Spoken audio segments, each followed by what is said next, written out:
was huge. It's madness. Welcome to the first major of the 2021 season. A third kill from Dashy. That is obscene. You have to get through skies. There it is, Envoy with all four. aBeZy, oh my God, it's done. It's over. FaZe, they're flawless. New York, stay alive and complete the reverse sweep. FaZe looking unbeatable. And NYSL closed it out with the 3-1 win. They get top four. LA Thieves have got to go. They've got to go now. OpTic gonna get the 3-1 victory. All of Los Angeles fell here in the major. 40-11, no one on OpTic can get a kill. NYSL, they complete the 3-0. NYSL stun everyone and eliminate OpTic Chicago. Atlanta versus Dallas. Winners bracket final time. aBeZy, you monster. This is just disgusting from aBeZy. Our lower bracket elimination matchup, playing for a spot in our tournament finals here in the first major. Empire, man, they start off the day getting 3-0. They respond immediately with a 3-0 of their own. The Major 1 final, FaZe, Empire. Atlanta FaZe is handing out a beatdown to the Dallas Empire. Simp takes down all three. Oh my God! What is this? Atlanta absolutely dominates the first stage major. How in the world is anyone going to beat Atlanta?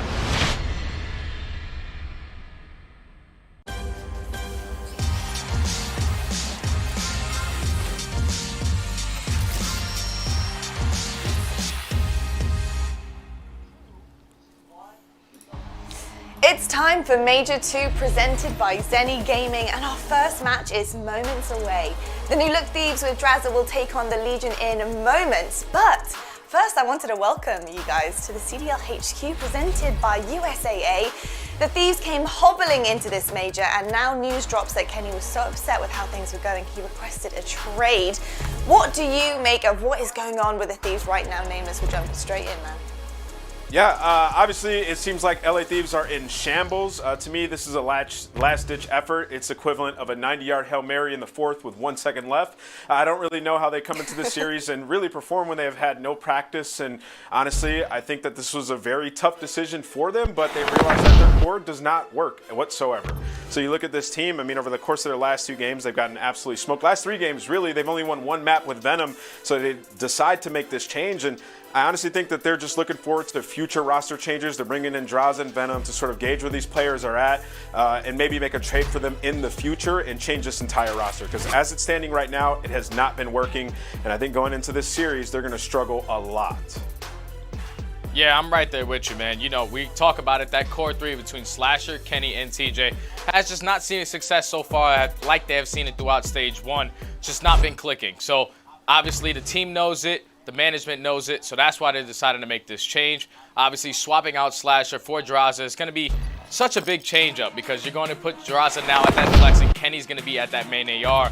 I'm just hoping that it's able to put something together for this team, some new life if he's able to provide it, because we know the player that Drazah is. He's one of those fast-paced submachine gun players, but seeing him switch to that flex role, it's going to be totally different. Hopefully, it's able to make some changes for this team. Yeah, absolutely. You know what? I personally think that the issue is never an individual player problem. It's really their core 3, and it just doesn't seem to work for them at all. And I think that honestly, having changed their roster 4 times this season already, and it hasn't got any better, is kind of like a telling in terms of where they're going to go for this major. The fact that they've changed so close, I feel like that change this close to a major, I would have just stayed put and not made it, because based on the reps that this squad have got over a fresh squad day 1 of this tournament is pretty risky, to say the least. Yeah, but I get what they're trying to do. They're trying to get contract value out of these guys, and obviously, you know, putting your main AR in Slasher world champion on the bench, people are going to criticize that. But you know, they got to look towards the future. They got to make some moves.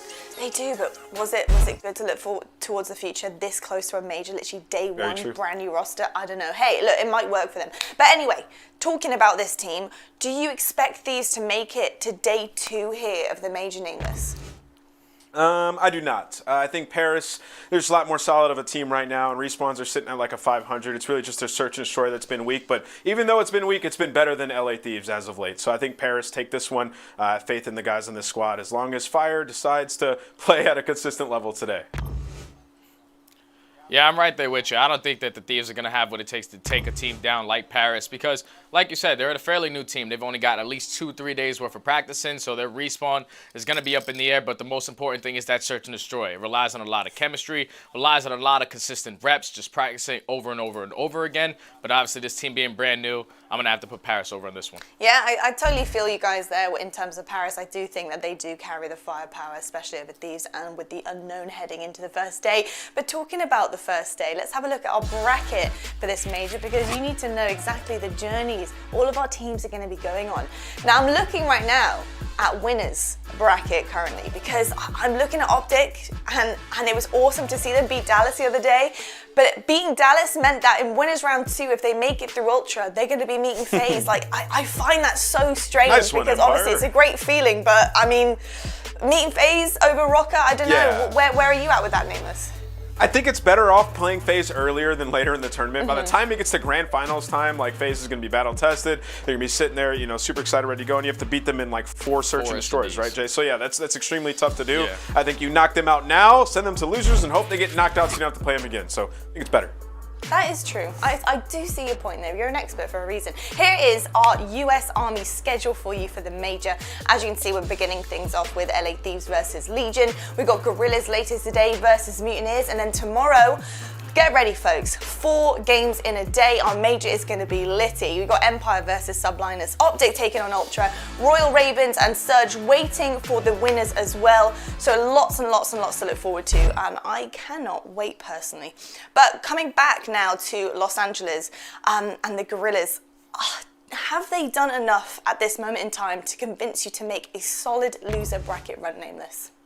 I mean, what more do they got to do? They won both their series at the LAG home series. They beat the best team in the game, and they beat the best team in the game in their best game mode in Search and Destroy. 6-0 and 6-2. I don't think it was by accident. When I went back and rewatched those games, they looked incredible, man. Like, it's cerebral Search and Destroy. They're finding the holes. Every single player on the team is doing exactly what they need to do. And then in terms of the respawn, it's still been a little bit, you know, wonky here and there, but they still were able to manage to take 1 of the respawns versus FaZe and 2 against LA Thieves. They just have to find consistency out of the individuals on this team throughout this tournament in respawn because they're going to have to take 1 in each series to make a run. But to answer your question, I think they can do it. For me, I don't. I simply don't. I just feel like the inconsistencies that they have in the respawns is not going to be able to push them through a long losers bracket run. Obviously, we saw them last week take down Atlanta FaZe, take down the Thieves, and the way that they did it was with Silly. Silly had a 1.25 versus Atlanta FaZe, and you see the stats here. During the home series, a 1.5 in hardpoint alone. That's something that he's going to have to continuously being able to do for this team because when he's playing well, he's opening up the lanes for his submachine gun players like aBeZy, like Vivid to just run around, finesse their way, and we know that backbone for Search and Destroy. If they can get that in their pocket, it's all good, but the respawns, that's where it's going to land for me. You know what? I hear both of you here, and I think for me, I do think LAG are very underrated. I think they're phenomenal and they've definitely showed us what they're made of. But I do agree to some degree that the inconsistencies with this team may kind of keep them short of a really solid loser brackets run. I do think that they will go through the loser bracket pretty well, but I don't know how solid and how far they're going to go into that. But hey, look, I'll let them decide that one for us. We are going to be back, everybody. We have our first game of the major happening very shortly. We've got LA Thieves coming up against Legion. Miles and Chance are waiting in the wings for you guys. So we will be back right after this.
The Call of Duty League is presented by T-Mobile, now America's largest and fastest 5G network.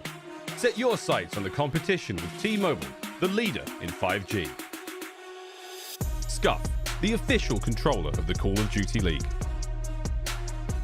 The Call of Duty League is presented by USAA Insurance, auto, renters, and home insurance that's made to help the military community protect what they've worked hard for. It's Wednesday, Call of Duty fans, and it's the start of the major. We thank the desk for guiding us here, but now it's time for us to take the reins. And honestly, God knows where this one goes. Paris Legion versus Los Angeles Thieves, but here we go. Let's take a look at the money that these teams will be clawing their way towards. The 2021 playoffs, this is the way we structured the prizing. It's $2.5 million overall, and first place here at the major, it's a whopping 1.2 up for grabs, so on and so forth per team. You'll love to see this again. Look at that 5th and 6th, 7th and 8th. Exciting to see where those guys go. But for the more astute viewers here, you know that there's not 8 teams in the league.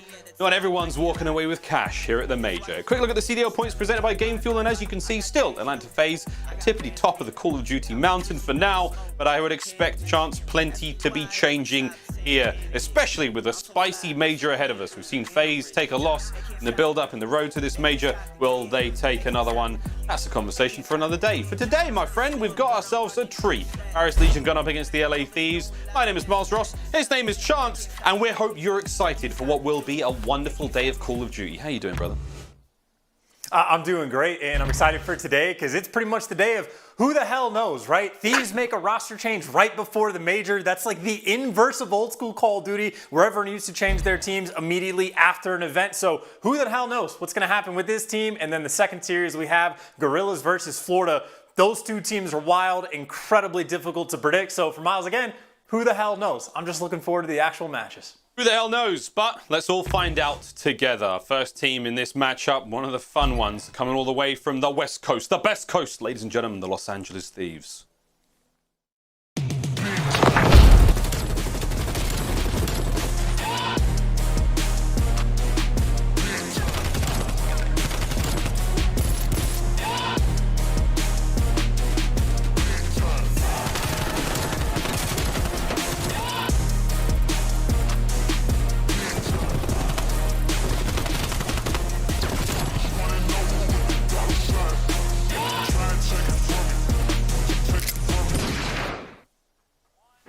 LA Thieves, a big change coming into this major, shaking up the roster in a very big way. Kenny, TJ, Venom, and now the newcomer Drazah. The last time we saw him amongst these players, well, way back in Modern Warfare, is the late change to what was then OG LA. And now, Chance, is it too little too late? Is it too much too late? Who knows? We will find out for the LA Thieves, but a slight inject of life is certainly what this squad needs.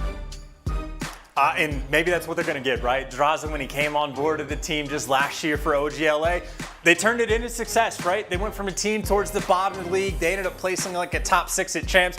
And I will say, I don't think this roster move was made with like the immediate gratification of like, we're going to win this major straight away. I think it's a long-term plan, or obviously it is a long-term plan for the team. So if they get a win here, that is phenomenal for them to get the ball rolling. But I think the important thing for these guys is to figure out like how the team's going to mesh together, and they're just looking to build moving forward, right? You're not looking for that immediate success. You're building something long-term, and we saw the points cushion that they have. They're still in what, top 5 right now in the standings for CDL points, so they have a little bit of wiggle room to make a move like this. Well, let's see what happens. Plenty of questions will be answered. But now, time to meet their opponents coming from all the way across the pond, but their players mostly based in the US. It's now time to meet the Paris Legion.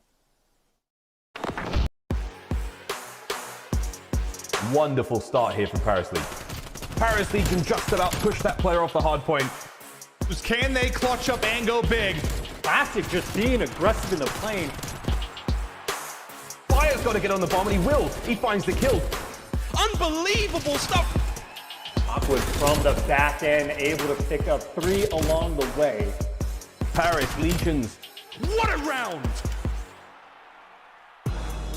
Paris Legion, Chance, couple of matches they've had recently have been fantastic, hit and miss all around, but there's one thing we know for absolute certain is that this team has essentially gone for the full rebrand and now no longer considered a bottom of the pack squad. Scraps, Classic, Aqua, and Fire, 4 players who have been having a a good time, a much more fun time than I think they expected to have so far in the 2021 season. But with that being said, they do have a tough opponent in the form of the LA Thieves they cannot take lightly whatsoever. But again, here in the major, we're in the lower bracket. You lose, you go home. Chance, Paris Legion looking to avoid the loss. Game fuel keys to victory now. What do they got to do? Well, one thing, I think the opening breaks are the most important thing for these guys to find success. We got a checkmate for map 1 and a raid for map 4. And funnily enough, on the P1 hills, the first hill to open things up, they are towards the bottom of the league, if not outright in 12th place. But funnily enough, like on a map like Checkmate, they're the worst team in the game on P1, but then the best team in the game on P2. So I think if they make these adjustments, win the opening break, and even on a map like Checkmate, just contest the hill for a little bit more, or just do a better job of playing around your lives. If they make these small tweaks, they're gonna set themselves up for, well, a pretty good deal of success. And, well, smiles on their face, you can see they're having fun. Always nice to see. You can't forget, friends, we're all playing games here. Speaking of games, let's have a look now for the LA Thieves. Game fuel keys to victory chance.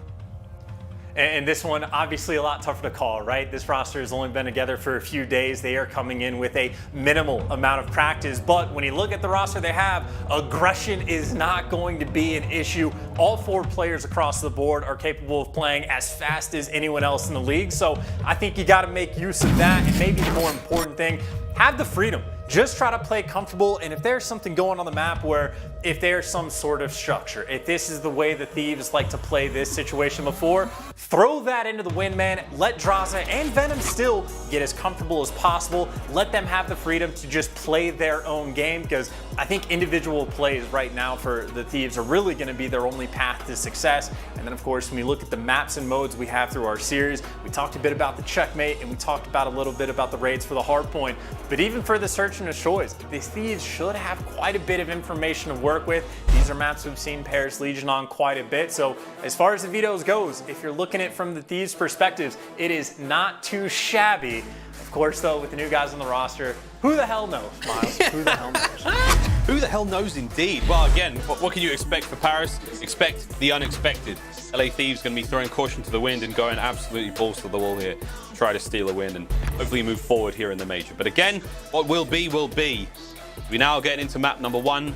Very excited to finally kick the major off. Get this one started. We hope you're enjoying yourself wherever you are on this Wednesday afternoon in the United States, or God knows where all the viewers are coming from. Australia, it's probably already Friday. Who knows? But here we go, Chance. Let's get into this one. Paris Legion, LA Thieves. Let's go.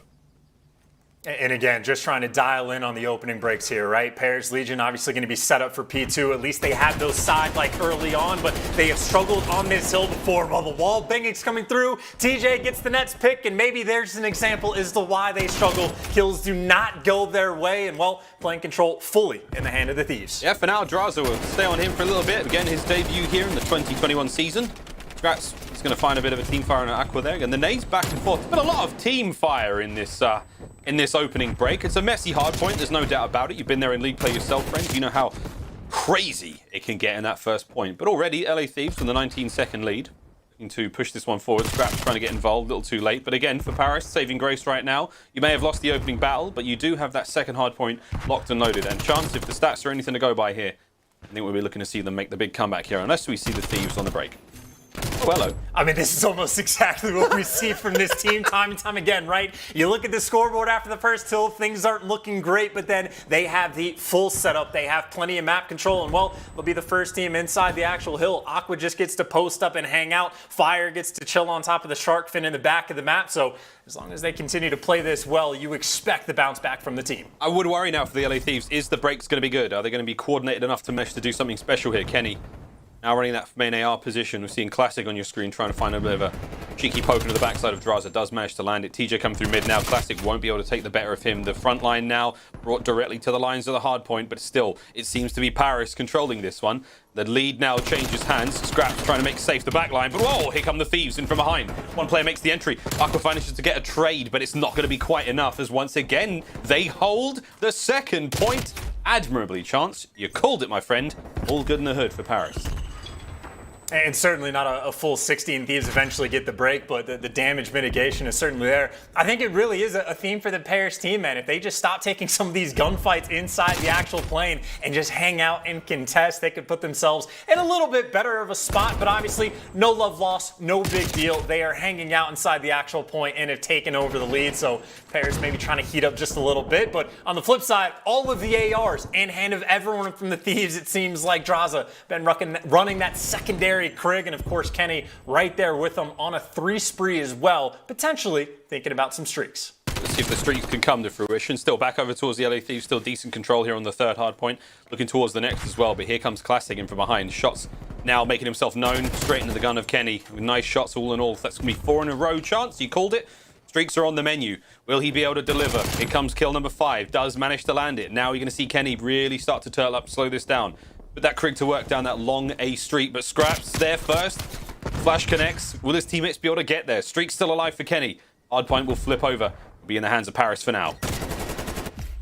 Oh my god, and he's just going out for the challenges as well, and maybe gets help for the first kill. But whether or not the streaks are the important thing, his team has done a nice job of just getting inside the actual hard point. And Kenny, whether or not the streaks are involved, still holding down those spawns, and this is the side they want to be on. So Thieves honestly in a pretty good spot right now within this game. You can sort of see how far Paris Legion are pushed in the back. And Kenny, there's number 7, there's the artillery, and you see the coordination, you see the teamwork right now. Everyone from Paris still pushed back, and for Kenny, I mean, you can take your time, play for these kills, and he can't win the gunfight up top. The trades don't come through, and it looks like the break for Paris is going to be it. Well, LA Thieves, no streaks for them, but I bet the vibes are fantastic right now. Let's have a quick vibe check and listen in. Thanks to Astro Gaming with the LA Thieves.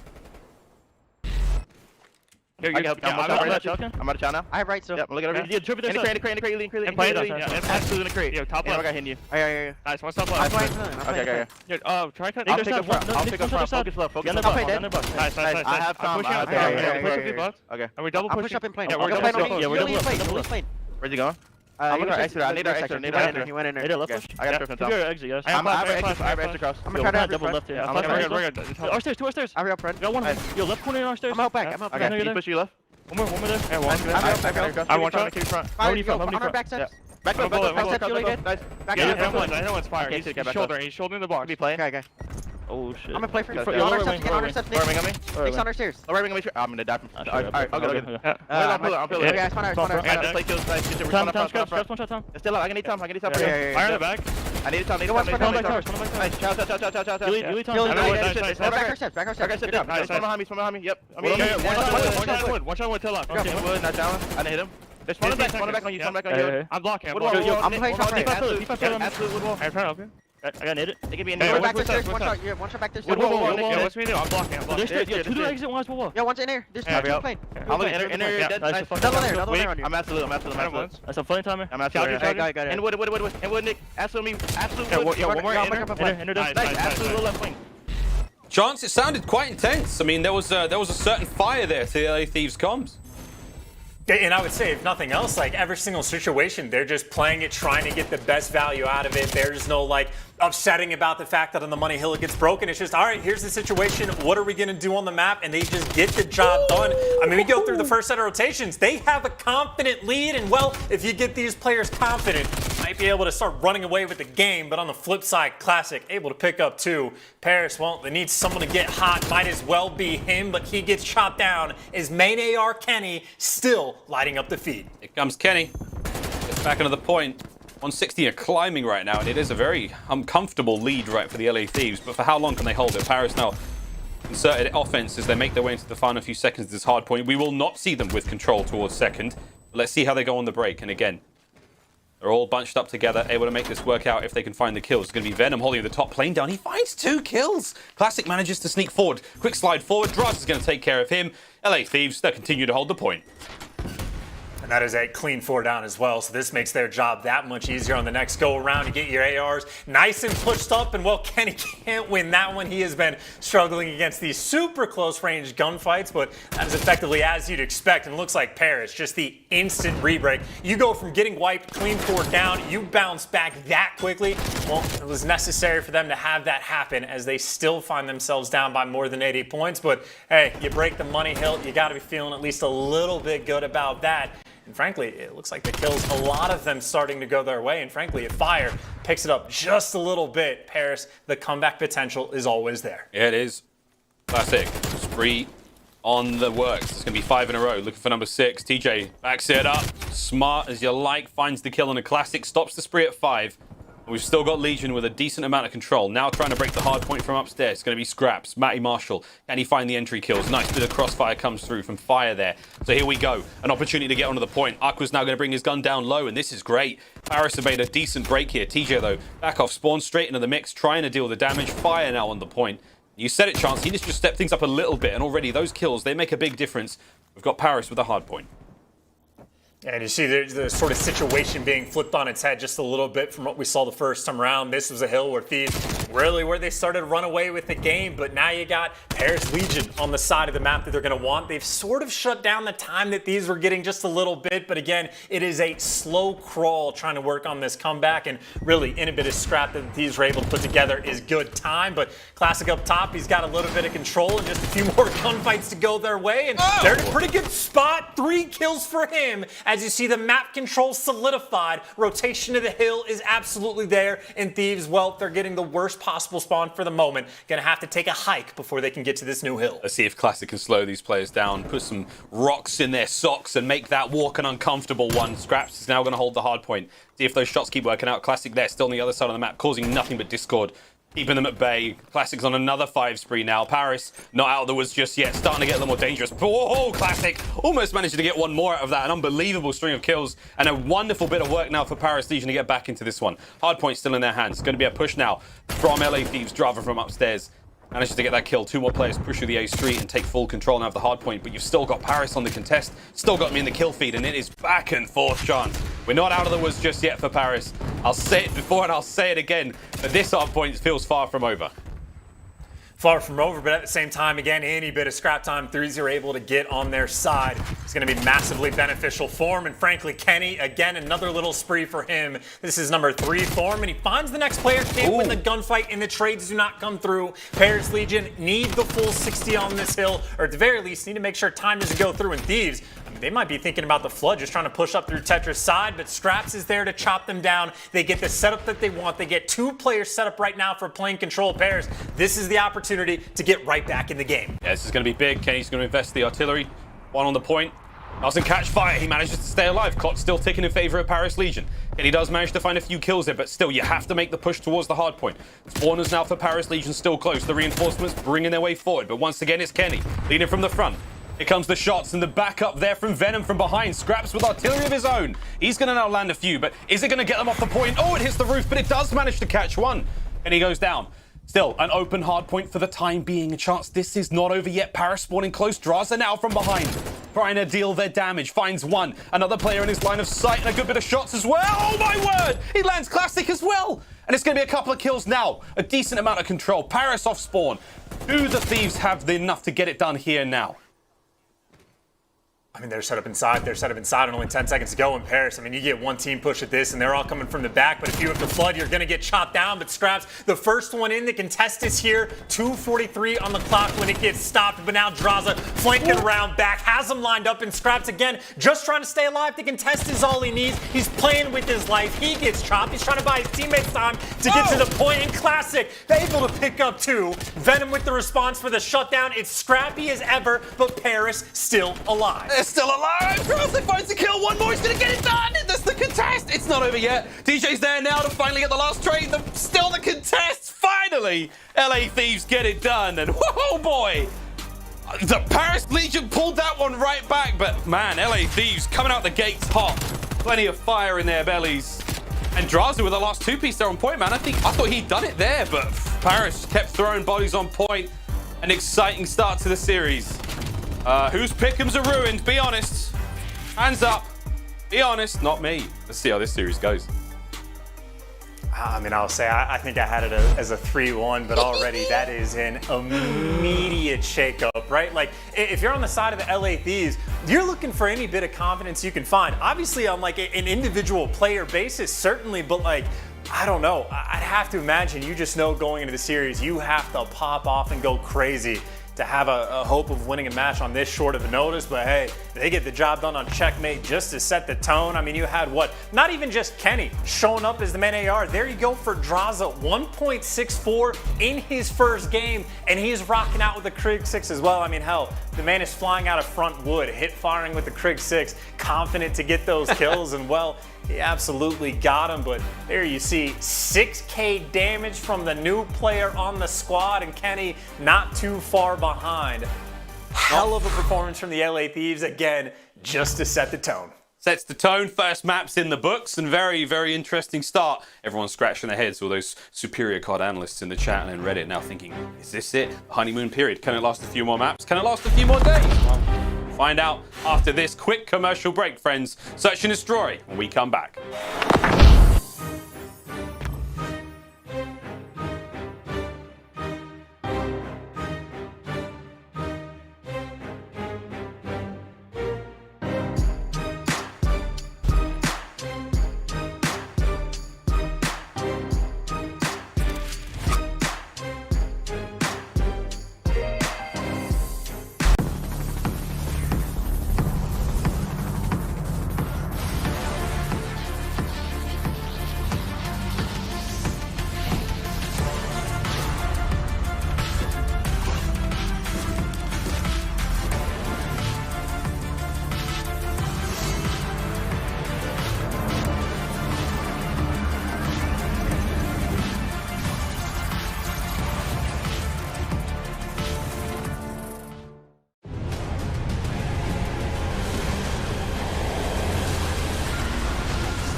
More ways to play, that's what I want. What is my opponent going to do? How am I going to counterplay that?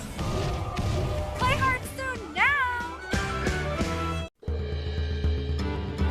Victory or death! Your soul shall be mine! Your soul shall suffer! Oh, right now it's free, right? And all of a sudden, huge explosion comes in there, it's like, no! And there's some cold chaos and it's shitting. And it's going, no! And I'm like, Download now. The Call of Duty League is presented by Scuff, the official controller of the Call of Duty League. The US Army wants your warrior. Game 2 just around the corner here. We're going to raid for Search and Destroy, but first let's talk Thieves. Again, a big team change chance. We've seen Drazah now, his debut here in the 2021 season, and it was an absolute blast, it has to be said. But talk to me through the KDs of the Thieves in the season so far.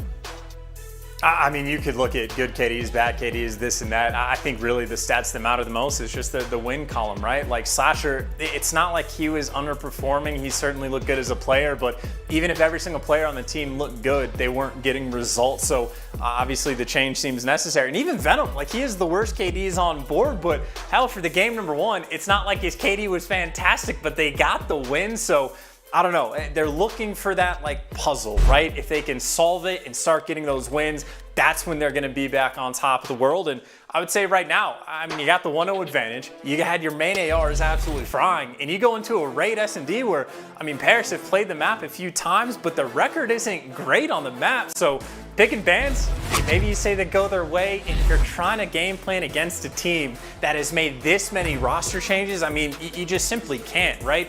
There might be a few tendencies you can pick up on from the side of Paris, but basically you're just stuck having to play your game, make the adjustments in the actual game. So a tough spot for them to be in, and I would say especially so if they was playing a 3v4, you know? Okay. That makes it so much more difficult. It makes it so much more difficult, but hey, there's there's nothing unusual about this one in the rulings. Obviously, we're gonna end this one and restart it, but in the meantime, let's see if Drazah, can he come out on top? No, he cannot. It's gonna be a quick game end. We're gonna get back into this one. We're gonna throw to a very quick commercial break, friends, where we get that player back into the lobby. Someone just forgot the basic rules of getting the lobby, and let's get this one going. We'll be right back, friends, when we do We're not punking you. It ain't a joke. It's going to be Search and Destroy on Raid. Don't go anywhere.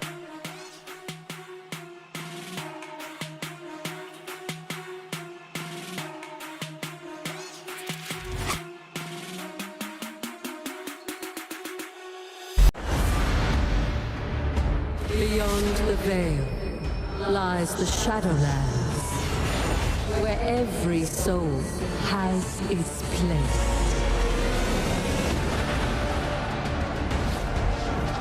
Beyond the veil lies darkness, where every soul has its place. World of Warcraft, Shadowlands, Brave the Beyond, available now. I will fight with honor. My weapon brings justice.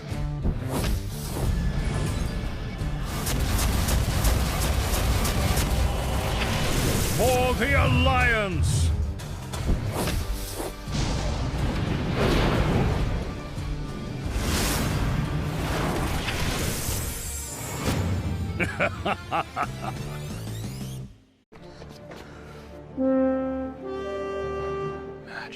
Oh, I'm so in.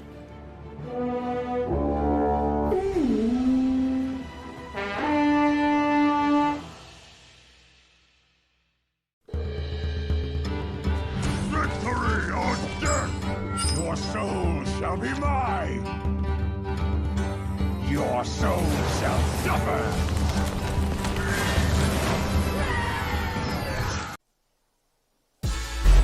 Well, ladies and gentlemen, welcome back. We should be getting into that raid Search and Destroy in just a moment, but let's talk a little bit about Drazah before we do. Not all Call of Duty fans are going to be knowing him. Again, we've seen him in the challenges this year, having fun times indeed. We saw him in the league last year, but Chance, tell me a little bit about Drazah.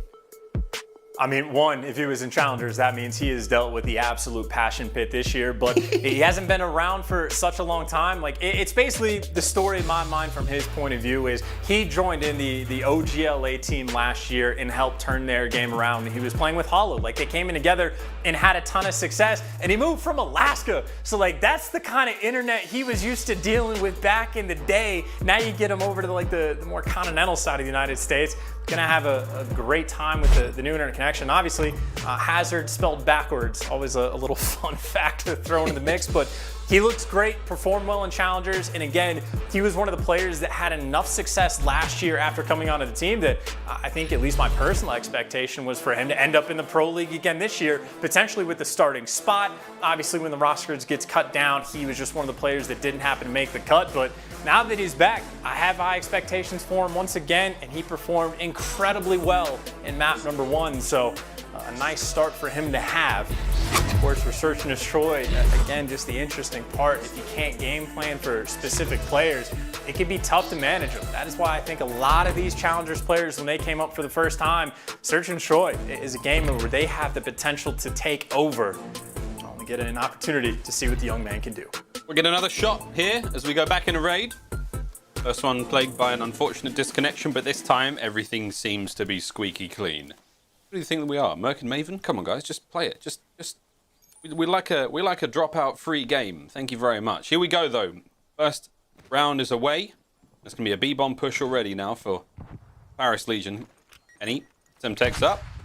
Ooh, does manage to land a little bit of a hit. Again, no trophies in round 1. Scraps is looking to get aggressive and take care of Kenny in the back. There he is in the corner. Nobody puts Kenny in the corner, and for good reason. He's dead. There we are. Venom takes care of mid-map control now, Chance, and Thieves working a man down. And this is a very bad problem right now that these are going to need to solve. They actually let the bomb get planted as well. And obviously, well, you might be able to catch out one player, but that just gives you a 3v3 when map control heavily in favor of Paris. Of course, just needing to watch the bomb from Laundry's side. So you're making the approach. And actually, TJ, laser vision catches one to make this now a 2 versus 2. The ankle's out, now 2v2. We got fire on the outside of the ring. Scraps now by top Laundry. Here comes the push. Venom trying to get tags into everyone. He does, wins the gunfight. Drazah gets up close and personal. Wins the fight. That's going to be a clean 2v2. And that's the bomb defused. Nice round to the Thieves. That's a nice round, and Paris Legion just made that way too easy for him. The double stack on the van, well, you see a couple issues with the setup. If TJ just putting a bullet to you from underneath, It's great communication coming through, but in my mind, if you get planted for top laundry, you just back up and hold the power positions, but they fall one by one, and you see some of the teamwork. It looked like Drazah was the player off towards pillars that got the man weak, and communication on point, man. TJ just ripping heads from underneath the van for Thieves to get the first round on board. Not bad at all. What do they got on defense? Paris Legion now, if they can bounce back. Mixed bag of results when it comes to attacking and defending rounds on Search and Destroy, but here we go. Drazah on screen.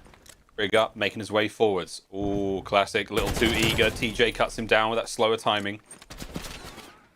Nades are up. You see the bit of a fight now developing towards this A-bomb site. 2 defenders here. It's going to be a solo defender on towards B. You can see Paris Legion right now. They are struggling. Drazah taking the silent route there through pool. Not going to be dipping his toe and making any noise. No splashes to be heard whatsoever. Sorry, not Drazah. You know what I meant. Number 5, though. Scraps coming up from behind these attackers. Can he find something? It's going to be Drazah who finds him first chance, and this is a tough spot to be in for Paris.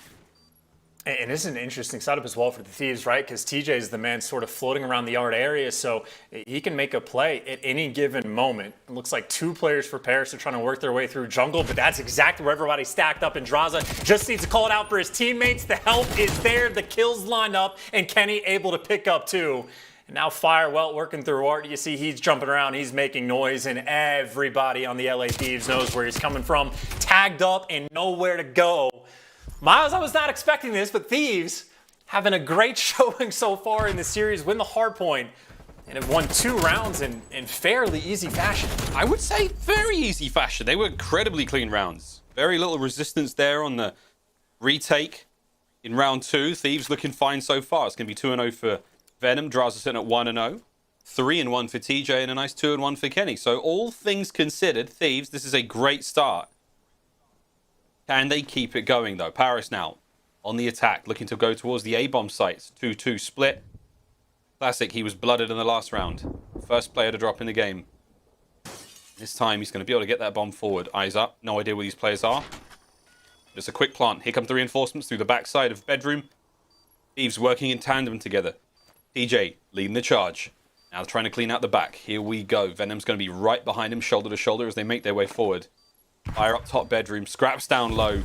The gunfight is moments from happening, and it's going to be TJ. Nice skip first blood there. 30 seconds on the bomb, though. Got to keep moving.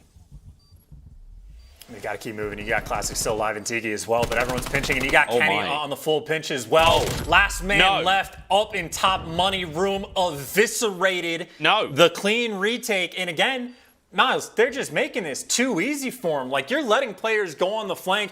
There's no pressure on the players from the Thieves, right? They're able to get up inside the little pocket and just hang out. Scraps gets challenged. He's by himself. Fire then just sort of flies out of top bedroom, but someone from the Thieves is waiting. Just way too passive on the plays. And, well, Kenny, maybe the player making it more interesting. Fire, instead of helping Scraps down low, just gets dropped from Kenny up top, and that is just 2 brutal rounds for Paris on offense, where they get the bomb down for free. They put themselves in the dream situation. You get it planted for bedroom. You get 3 players bedroom, and they...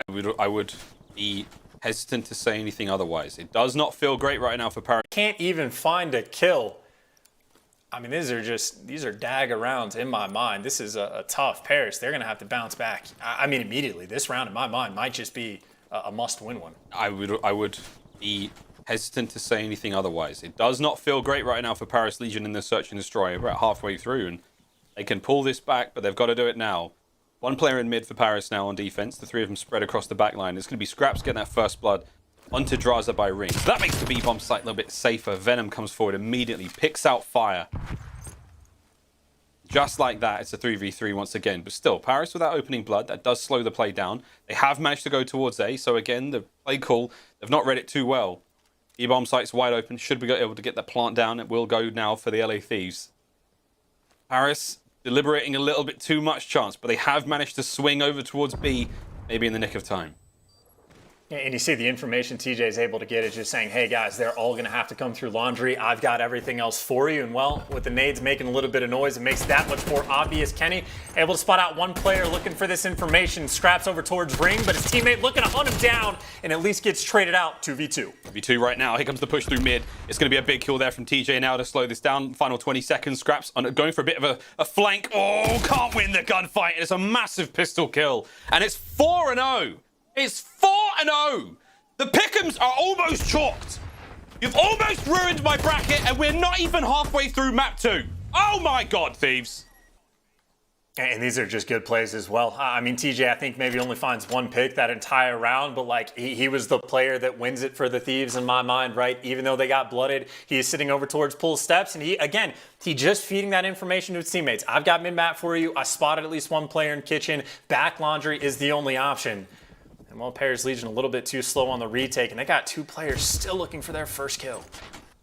Venom, 1, 2, buckle my shoe, put the shots into Paris. That's going to be a nice tag. Opening pick goes the way. Aqua's going to retrieve the bomb. They're going to maybe overshoot through the backside of Laundry, try to find kills. But man, Paris are getting just gut punched round after round. Kenny watching the flank. And look at Thieves, like they've just backed on up. Kenny, out from the tree he goes, finds the kill. Aqua gets cut down in middle, and no way. There's just nothing. The Thieves roaming as a pack absolutely decimate Paris once again. Map point, 5-0. This is ridiculous. This is a 3-4 shut the door kind of moment in my mind. Nothing fancy is happening on the map. I mean, just a couple nice play calls coming in from the Thieves. Kenny obviously watched Insight's gameplay, knows about the tree spot, but it's just very simple things that are being accomplished. And like Paris Legion, just not shooting back. You have 3 players combined for 1 in 15.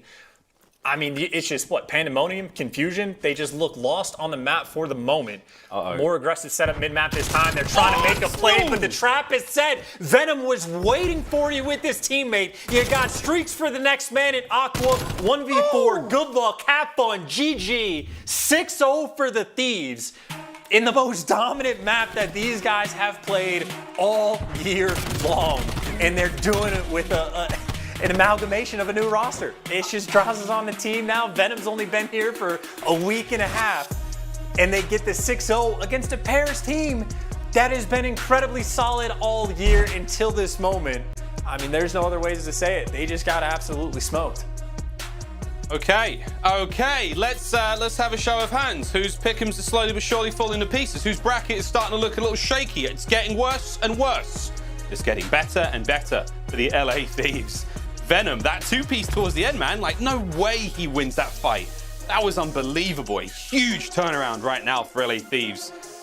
Their second 6-0 win in the season thus far, and it is good vibes all around. But for Paris, this is it, man. Turn it around. You are 1 map away from bowing out of the major.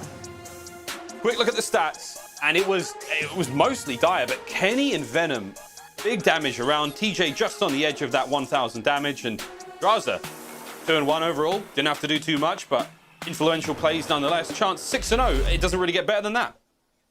And I mean, damage obviously isn't everything, but Venom just had enough damage more than classic Aqua and not Scraps in Fire combined. So that is a ridiculous game.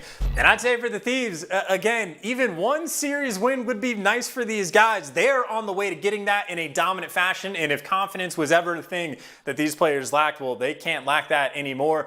I mean, they're probably laughing to themselves just talking about how easy that game was for them. So unexpected to say the least, but hey, for Thieves, they're just, I mean, on another level right now compared to where they have been. US Army tactical plays. It's actually going to be the very first round. I mean, this was a good one, man. This was what Thieves on defense. Paris managed to get the bomb down, and it was a clinical retake. But I mean, we could have picked almost any round.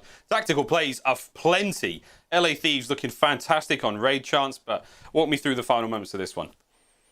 Well, I think the final moments is just the setup I don't like, right? It's unfortunate that Classic just gets caught after playing the bomb, but even still, you're double stacked on the van, but there isn't entirely a need for it, right? You could just back up, play top laundry, and as long as you keep Scraps alive, you have the easiest line of sight to the bomb, but instead, they just sort of let themselves get picked apart. And I mean, this is the first round, so we didn't know it at the time, but what we learned after is they weren't winning any gunfights, so playing any sort of aggressive setup was not going to be the play. And I'll tell you, that was the best possible way for Thieves to set the tone. You get blooded in your first round, get put in that bad of a spot and bounce back instantly. Gotta be feeling good. Insta bounce back indeed. A 6-0 there in the Search and Destroy, and now they are one map away from advancing here in the Major. Los Angeles Thieves, a big change. Flasher out, Drazah in, and the stonks are going up. Let's take a quick commercial break, and when we return, it's Checkmate Control, map 3.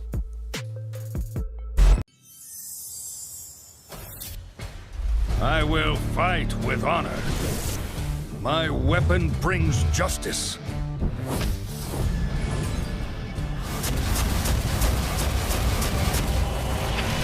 For the Alliance!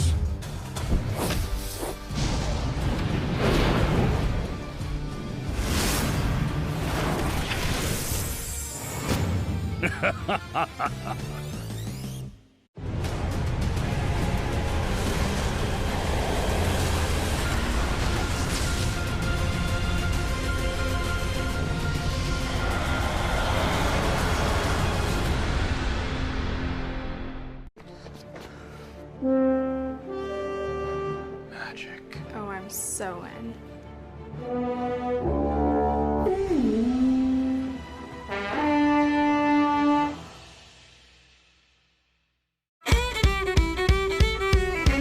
Something I really like about Hearthstone, you just never know what's gonna happen. 4 ways to play, that's what I want. What is my opponent gonna do? How am I gonna counterplay that? Play Hearthstone now!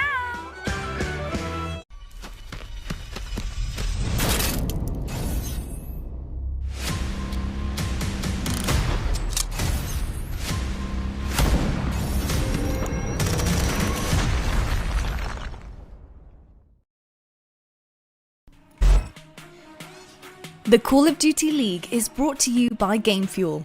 Use code CDL2021 for a special discount on GameFuel.com. Tournament audio and team listenings are powered by Astro Gaming, the official headset and mix amp of the Call of Duty League. The Call of Duty League is presented by Zenni, the official eyewear for the CDL. Armor your eyes with Zenni Blocks blue light protection glasses by visiting zenni.com/gaming.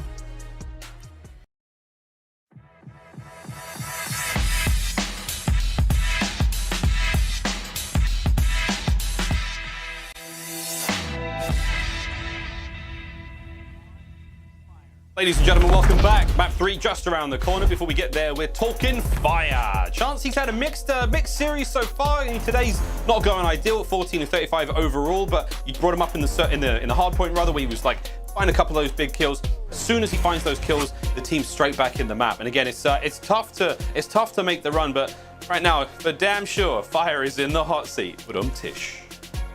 Well, everyone's been putting pressure on this guy looking at him after like the meta switch, but it makes sense, right? Stage 1, his respawn KD was like a 1.02. Completely respectable, putting in work. That's dropped to a 0.82 in stage 2. And obviously this series hasn't been great, but something people hadn't been talking about for Fire is his search and destroy game actually just started, like he started taking off. He went from a 0.8 in stage 1 to a 1.38 throughout stage 2 in search and destroy. So in my mind, I was like, well, the narrative just isn't being honest.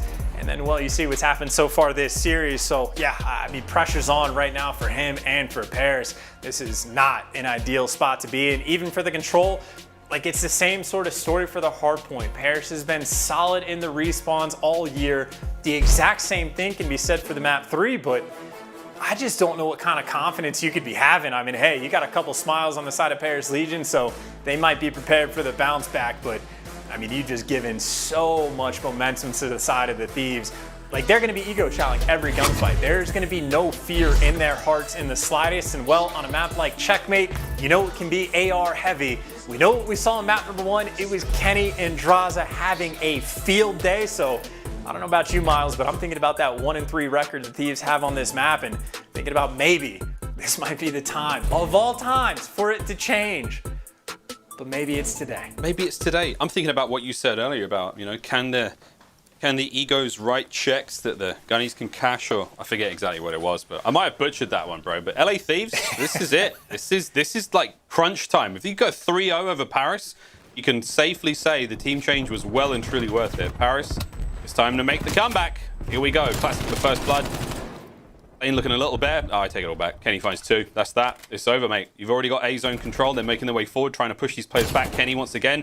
Kenny once again finds another. Drazah. Oof, he got knocked out there, but still an open lane to work with now for Paris Legion. Kenny's still on the right. Finally gets shut down. Here we go. Signs of life now for Paris. Signs of life for Paris. I will say it seems like in hardpoint, maybe even control, anytime they're trying to work the inside of the plane, they just don't have any sort of success. So maybe that should be a point of concern for him. But hey, you've got the clearance after getting bullied out in the opening break. You're back towards A, and the second tick of progression going to be through. Classic still hanging out. He's got Scraps nearby, and frankly, Classic just waiting for all of his teammates. Classic has one gunfight to win. It's against Drazah, but Drazah playing it smart, just waiting for his teammates for the help, and times the challenge perfectly. A point not captured yet. Trying to drain the A point as well. Again, very important to remove that progress that Paris so well fought for. But there you go. A point looking a lot safer now. Drazah trying to get into the back spawn. Classic makes the perfect read. Oh, Classic with another big win with the AK-74U. Oh, hello, Nades. Backs up indeed. And my, it's starting to look a little bit more aggressive right now. Paris Legion get those kills, make their way forward. 34 seconds. Stopped the clock for now. For the capture towards A Chanson. He's now looking to bounce back, and the kills are going to be going back and forth. But it's Classic once again. Nice. Oh, can't quite get the two-piece Drazah, though. He will. Finds them both. Gets them off A once again. Thieves will hold the line. And you got 30 seconds left, so Paris, I mean, I think the play call has to probably be to go towards this A point, but maybe going towards the end of the plane, they're a little bit mixed match right now. Scraps just looking for some kills, and Kenny trying to give him one, but TJ there for the cleanup. And you're just running out of time right now on this offensive push, Paris, and you can see right now just stacked up in and around the plane, but TJ, the assassin right now, waiting for the kills to fall into his hands, can only get the first, but Drazah is there for the trades. Right now, the teamwork for Thieves on point. That's what your friends are for. Killing your opponents. Don't quote me on that. That sounded weird. Thieves get the round. A wonderful start there on defense here on Checkmate. Paris, we'll see what they can bring in just a brief moment. But Chance, honestly, mate, that was a couple of crucial moments, man. I mean, again, we saw that A zone pressure, 2 ticks done. That's great. Not quite enough to get it over and done with, but the opening breaks, once again, I mean, this was the start. Kenny went wild. A big, long spree for him. A lot of damage dealt, and you've got to be feeling good for the Thieves right now.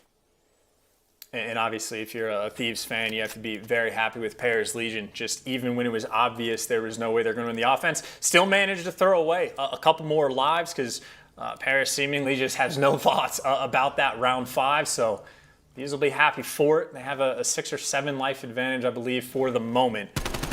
Talk about the opening breaks being key. It is back to this top lane fight. Paris has struggled in this situation before, and it looks like they might struggle once again unless Scraps has something to say about it. He at the very least evens up the odds, but leaves 2 players alive for either team towards the middle of the map. Well, let's see how things go. Now, quick time for a Astro Gaming listen in with the Paris Legion. They're on A. Let's try and get out of it. I'm coming left. I'm coming right. Wait for me. He was our exit. It was Drazah. Where's that? He's top right wing. Top right wing. Playing Venom. I'm full flanking. I'm holding right wing. Top right wing. Low left. Top left. Yeah, Challenge cabin. He's top right now. What's top right? Top right wing. Venom dead. Great. He's on Gray. He's top Gray crate. Okay. Top Gray. He's under stairs. Yep. Blue back left. TJ P4. On the lift. Honestly, Drazah pushing P4. P4 teach. So we coming and blame alive. You gotta get that. I'm looking at P4. Yo, what's pallets? Or 1 bullet. He backed up. Venom's low B. Well, one's already. No, one's Tetris. He's 2 on B. I'm gonna go guys. These guys are long, right? 2 on B. Yep. I'm gonna come up. Back to P4. Teach. Gonna have to work. Going up quick, guys. That's going up quick. Yeah, we got it. Coming. Fuck, man. Let's go. Regain it. We're down 2-0. Let's go. I'm gonna. You want me to pull it out? Yeah. I'm pulling out. Scraps trying to lead the squad, trying to get the boys back in this one, but my word, the 4-man stack gets a point captured in what, 11 seconds? Thieves made a little group circle there. They were singing Kumbaya, and they were like, 1 more round is all we need. Today is going very, very well for the LA Thieves. But 1 more round's all they need, Chance. Oh my God. I mean, that was just a dominant offensive round as well. I would say from the side of Paris, right? In stage one, throughout the quote regular season, the pool play, group play portion, whatever we're gonna call it, they go 2 and 3, and they showed a lot of life and had opportunities. We're like, this team is actually pretty good. They go to the major, get beat 3-1 immediately, bopped out, see you later. Then you have stage 2, sort of a similar story for Paris. Like, they look solid, but then they're coming into the tournament. They're down 2-0 in the series, down 2 in the round count, and they just got eviscerated when they were on defense. So, I don't know. Scrap's talking about pulling the AR out. Maybe that is their idea, their concept of trying to just find some more kills, but obviously, they are commanders of the struggle bus for the moment. Admittedly, though, it looks like that 8 point going to be captured. And if they get it, that should give them plenty of time to try to work over towards this B point. Yeah, this is a better look for Paris already. A nice capture early on. Does Scraps take care of Kenny? Yes, he does. Eyes over towards the next spawners. Here we go. Moving that front line forward, allowing his teammates to get there on the point, but you have to worry about TJ in from behind as well. He's going to be big kills from Scraps if he can get them. If anything, to draw the aggression, but too much aggression. Simply couldn't handle it. Drazah puts him on his back, and once again, now you've got LA Thieves with most of the map under their control. It's all on Fire in this position from up top lane. Finds one. A nice 2-piece from Fire. There's another one in plane if you can get it. A nice bit of work from Fire. He finally gets involved. That's a 5 spree, and that's an open point to grab. Now you have to stack up if you're Paris Legion and try to capture this point ASAP. Get on the point, boys. They're not on the point, though. This means Thieves, they just have extra time to sort of work around, and you just go underneath the plane. No. Pairs don't even have all the angles covered, so if you don't stack, you better be sure you're going to get the kills, but they're not getting the kills either. Not even a tick of progression through. That was almost a clean 4 down, or certainly a clean 3, and the 4th fell quickly after that, and they get nothing as a result. Of course, though, for Paris, well, they still have a nice life advantage, but Kenny's trying to slow that down, but it's just kills back and forth. But there's only so many opportunities you get on offense in Paris. Well, obviously, at least the first one they got did not make the best use of it. Well, they've still got just over a minute to work with. Drazah's hitting that back line once again. Timing was a little off the last time we saw him in this spot, and Classic managed to kill him in front of spawn, but patience pays off. Fire just about putting him down. Now, the final minute.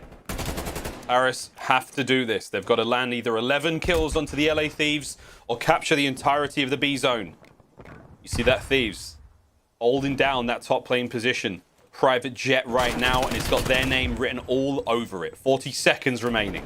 Thieves lining up for the push. Venom is so fast right now, all over the place, providing damage in every single gunfight he possibly can. Here we go, Chance. Final 30 seconds.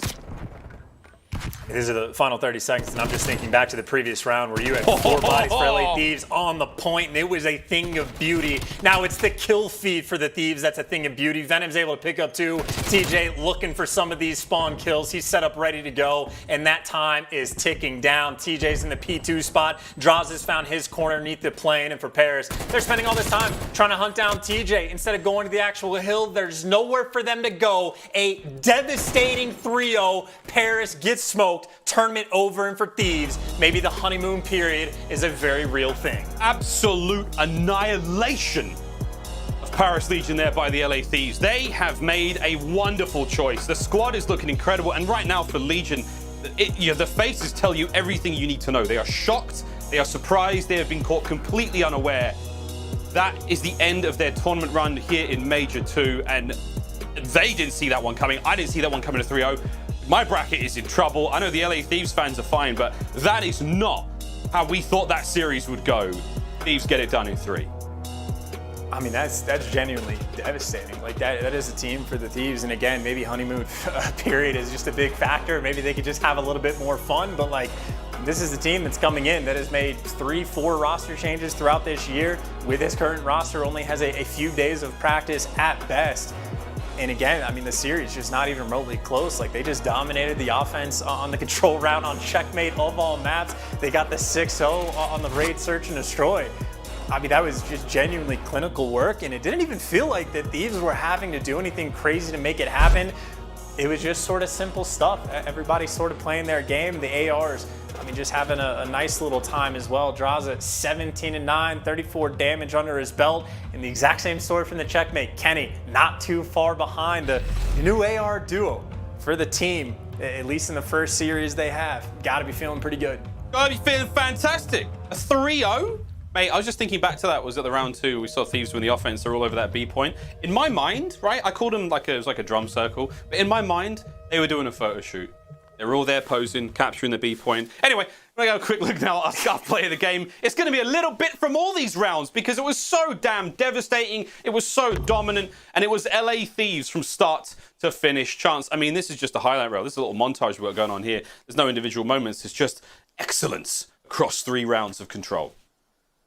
In everything that the LA Thieves did, again, it just sort of seemed easy for them, right? Like all the opening breaks for the most part were going their way. Any situation like that is a thing of beauty when you get all 4 players stacked up on the point like that. Even just looking at like the scorecard in the top left, it just looks good. And for Paris, like you don't have time to take those routes, right? Like they're like wrapping back and trying to set up like the nice push, and it's just a hopeless situation. And then even when the Thieves were on defense, it's not just these final moments. There was 2 opportunities that Paris set themselves up for some sort of potential. They got absolutely nothing out of it.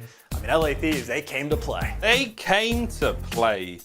Though the final moments there of the match, you can see the joy. But well, there we go, mates. Paris Legion, we bid them a fond farewell in the tournament. LA Thieves will advance. When we come back after this quick break, it's going to be Lottie, Nameless, and Standy.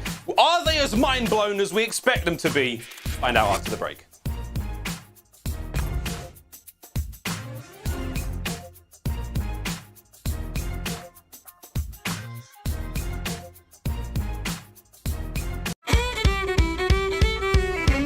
Something I really like about Hearthstone, you just never know what's gonna happen. You'll never regret it. It is the most fun you'll have. Build something from my own imagination and pit that against someone else in a competitive way. More ways to play, that's what I want. What is my opponent going to do? How am I going to counterplay that? There's just always a different outcome. Play Hearthstone now!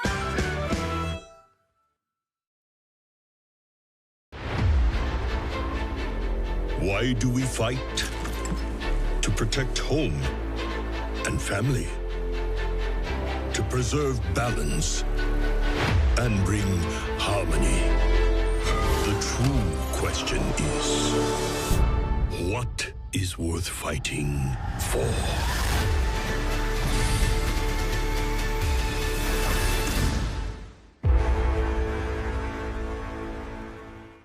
And before you, your bracket is probably chalked. Let's be honest. All of our brackets are probably a bit chalked here because Thieves do take Legion 3-0. A big sweep coming forward from this brand new team.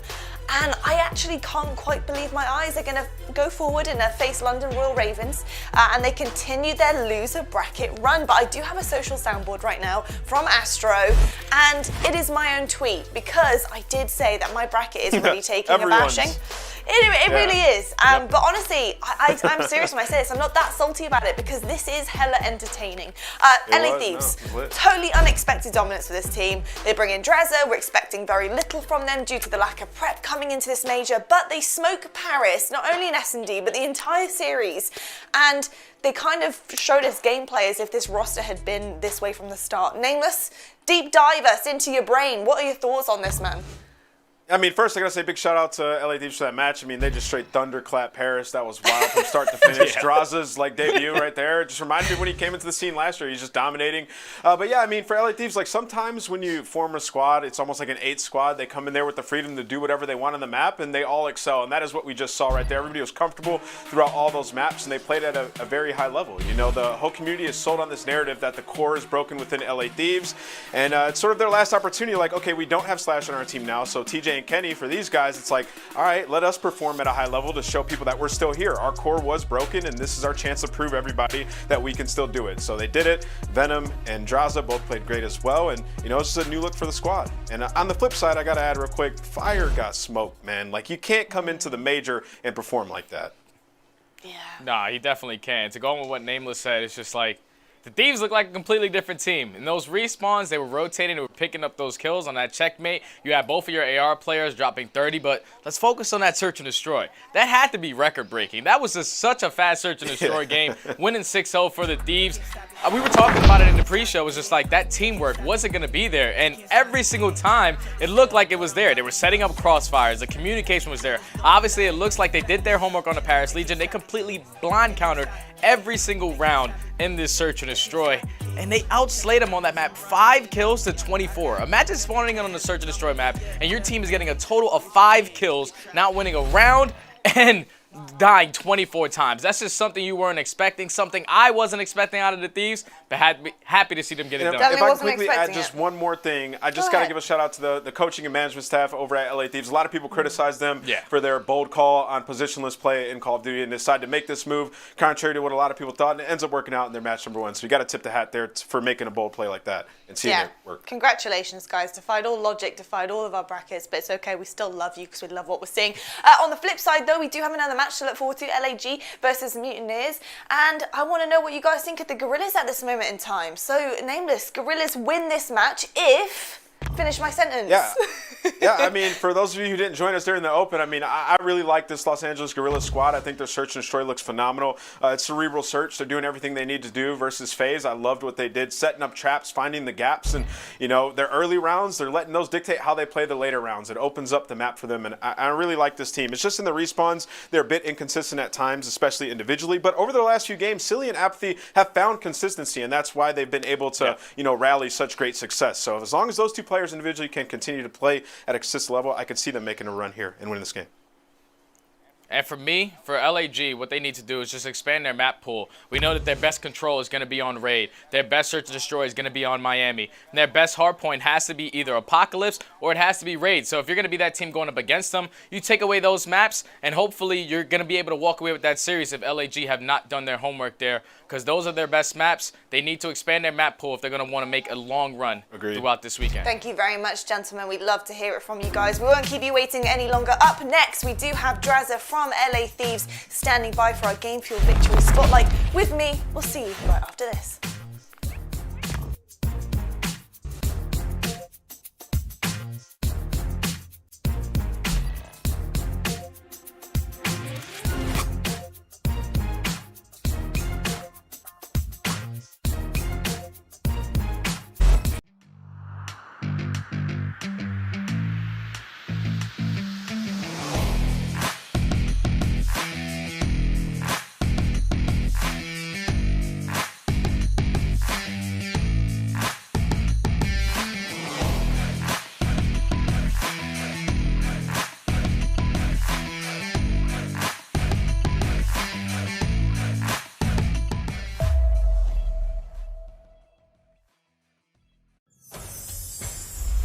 I will fight with honor.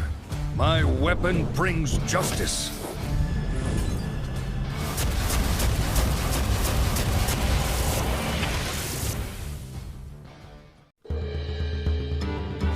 Victory or death! Your soul shall be mine!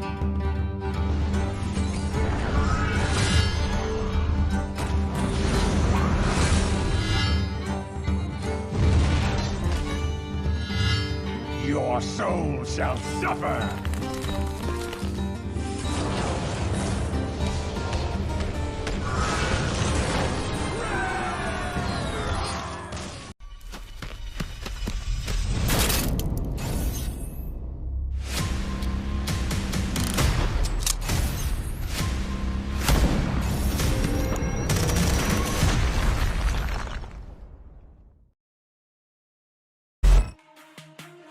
The Call of Duty League is presented by T-Mobile, now America's largest and fastest 5G network. Set your sights on the competition with T-Mobile, the leader in 5G. The Call of Duty League is presented by Zenni, the official eyewear for the CDL. Armor your eyes with Zenni Blocks blue light protection glasses by visiting zenni.com/gaming.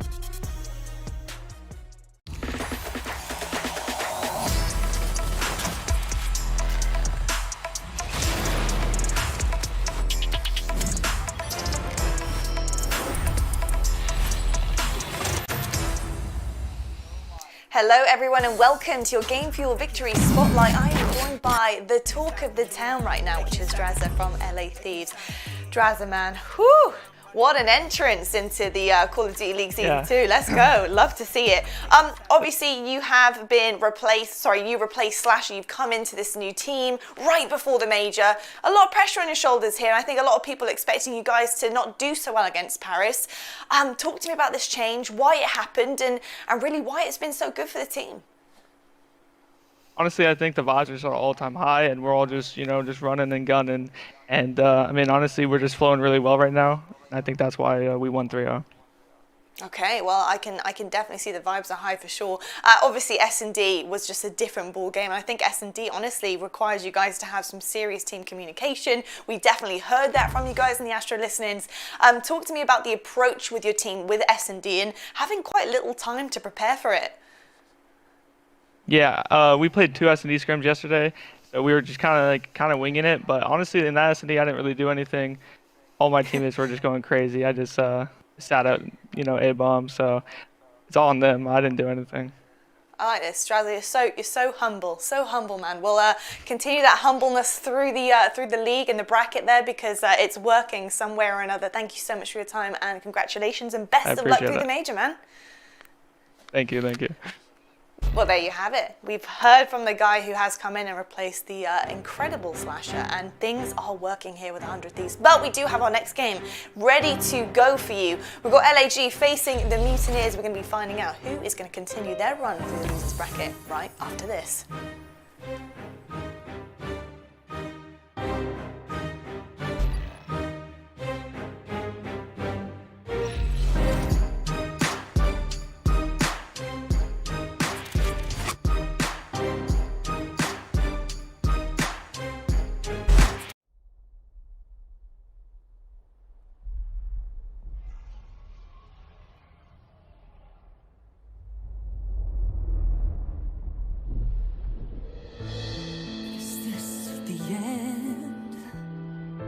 Our heroes can't fly, they fall like shooting stars. Will anyone survive?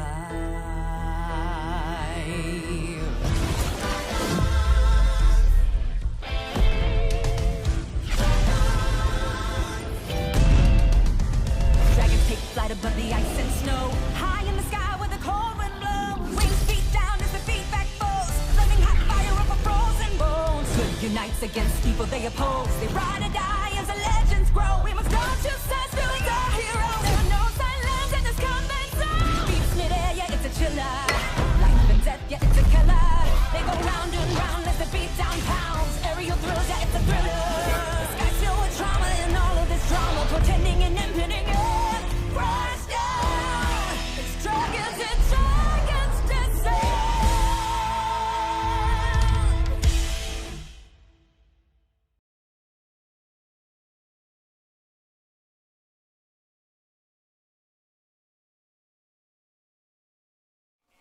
Ladies and gentlemen, welcome back to the CDL Major 2, brought to you by Zenny Gaming. And Leah, you haven't missed anything. The first series was done and dusted, but yes, it took like less than an hour. Unbelievable. Florida Mutineers now going up against the Los Angeles Guerrillas.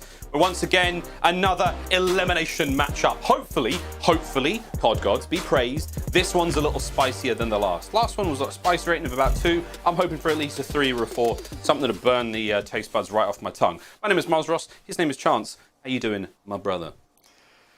I mean, I'm doing all right. Just trying to like recoup after what we just saw from the first series. I mean, even the players playing in this one for Guerrillas in Florida, I mean, I don't know if they were prepared to like play this quickly. That was one of the fastest 3-0s that we have seen. I have to imagine it caught everybody off guard, but I don't know, like stress it off or wax it off, whatever it's going to be, and just get ready for this next series. Get ready for this next one. We got the other side of the Los Angeles Call of Duty teams up next, and we will be saying howdy doody to them right now.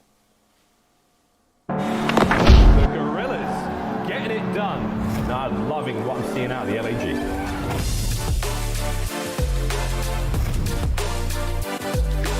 Silly finds the first. Lovely teamwork. My God. Dealt with the pressure inside the hill and the double nade from Apathy. Salt lines him up, finds himself too. Vivid just has the one to win against Octane. And Vivid has got his number. Beautiful round. Fantastic execution from the LA Guerrillas. Oh yeah.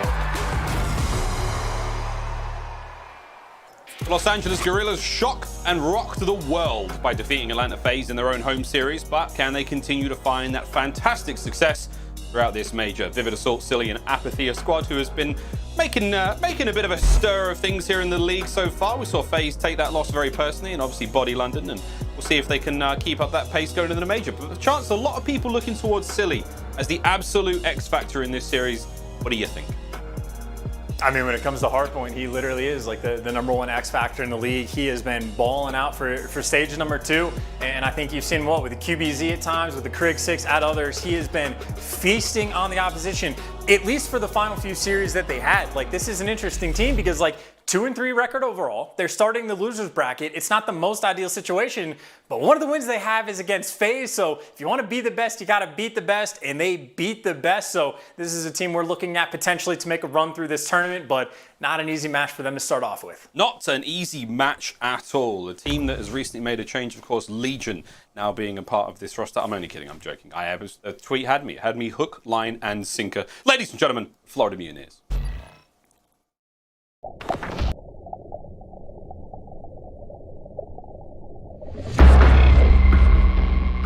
The dictionary defines redemption as the deliverance of persons or things from the possession and power of captors. It is a 3-0 victory over the Florida Mutineers.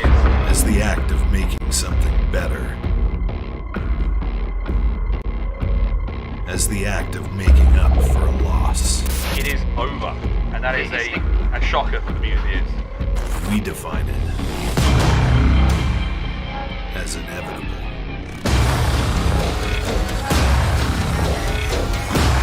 You can count our KD. You can count our headshots. You can count our hill time. What you can't do is count us out.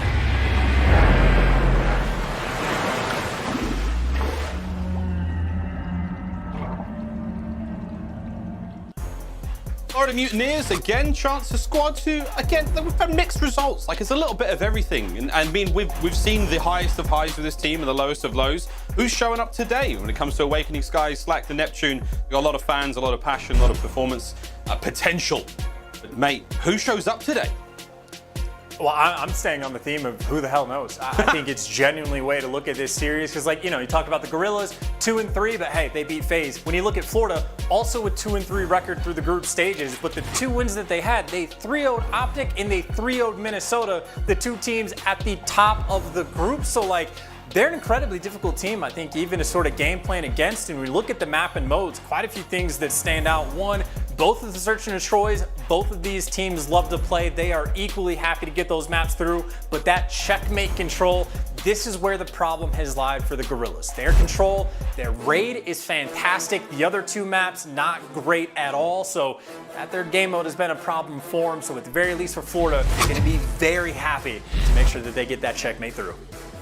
Well, we got a couple of checkmates in there, but first we go to Moscow. This series should be an absolute howling affair when it gets to those search and destroys. Like, if we get to a game 5 between these 2 teams, again on the maps and modes brought up, oh man, can't wait. Either way though, up first will be Moscow, our second match here of the elimination bracket of Major 2, brought to you by Zenny Gaming.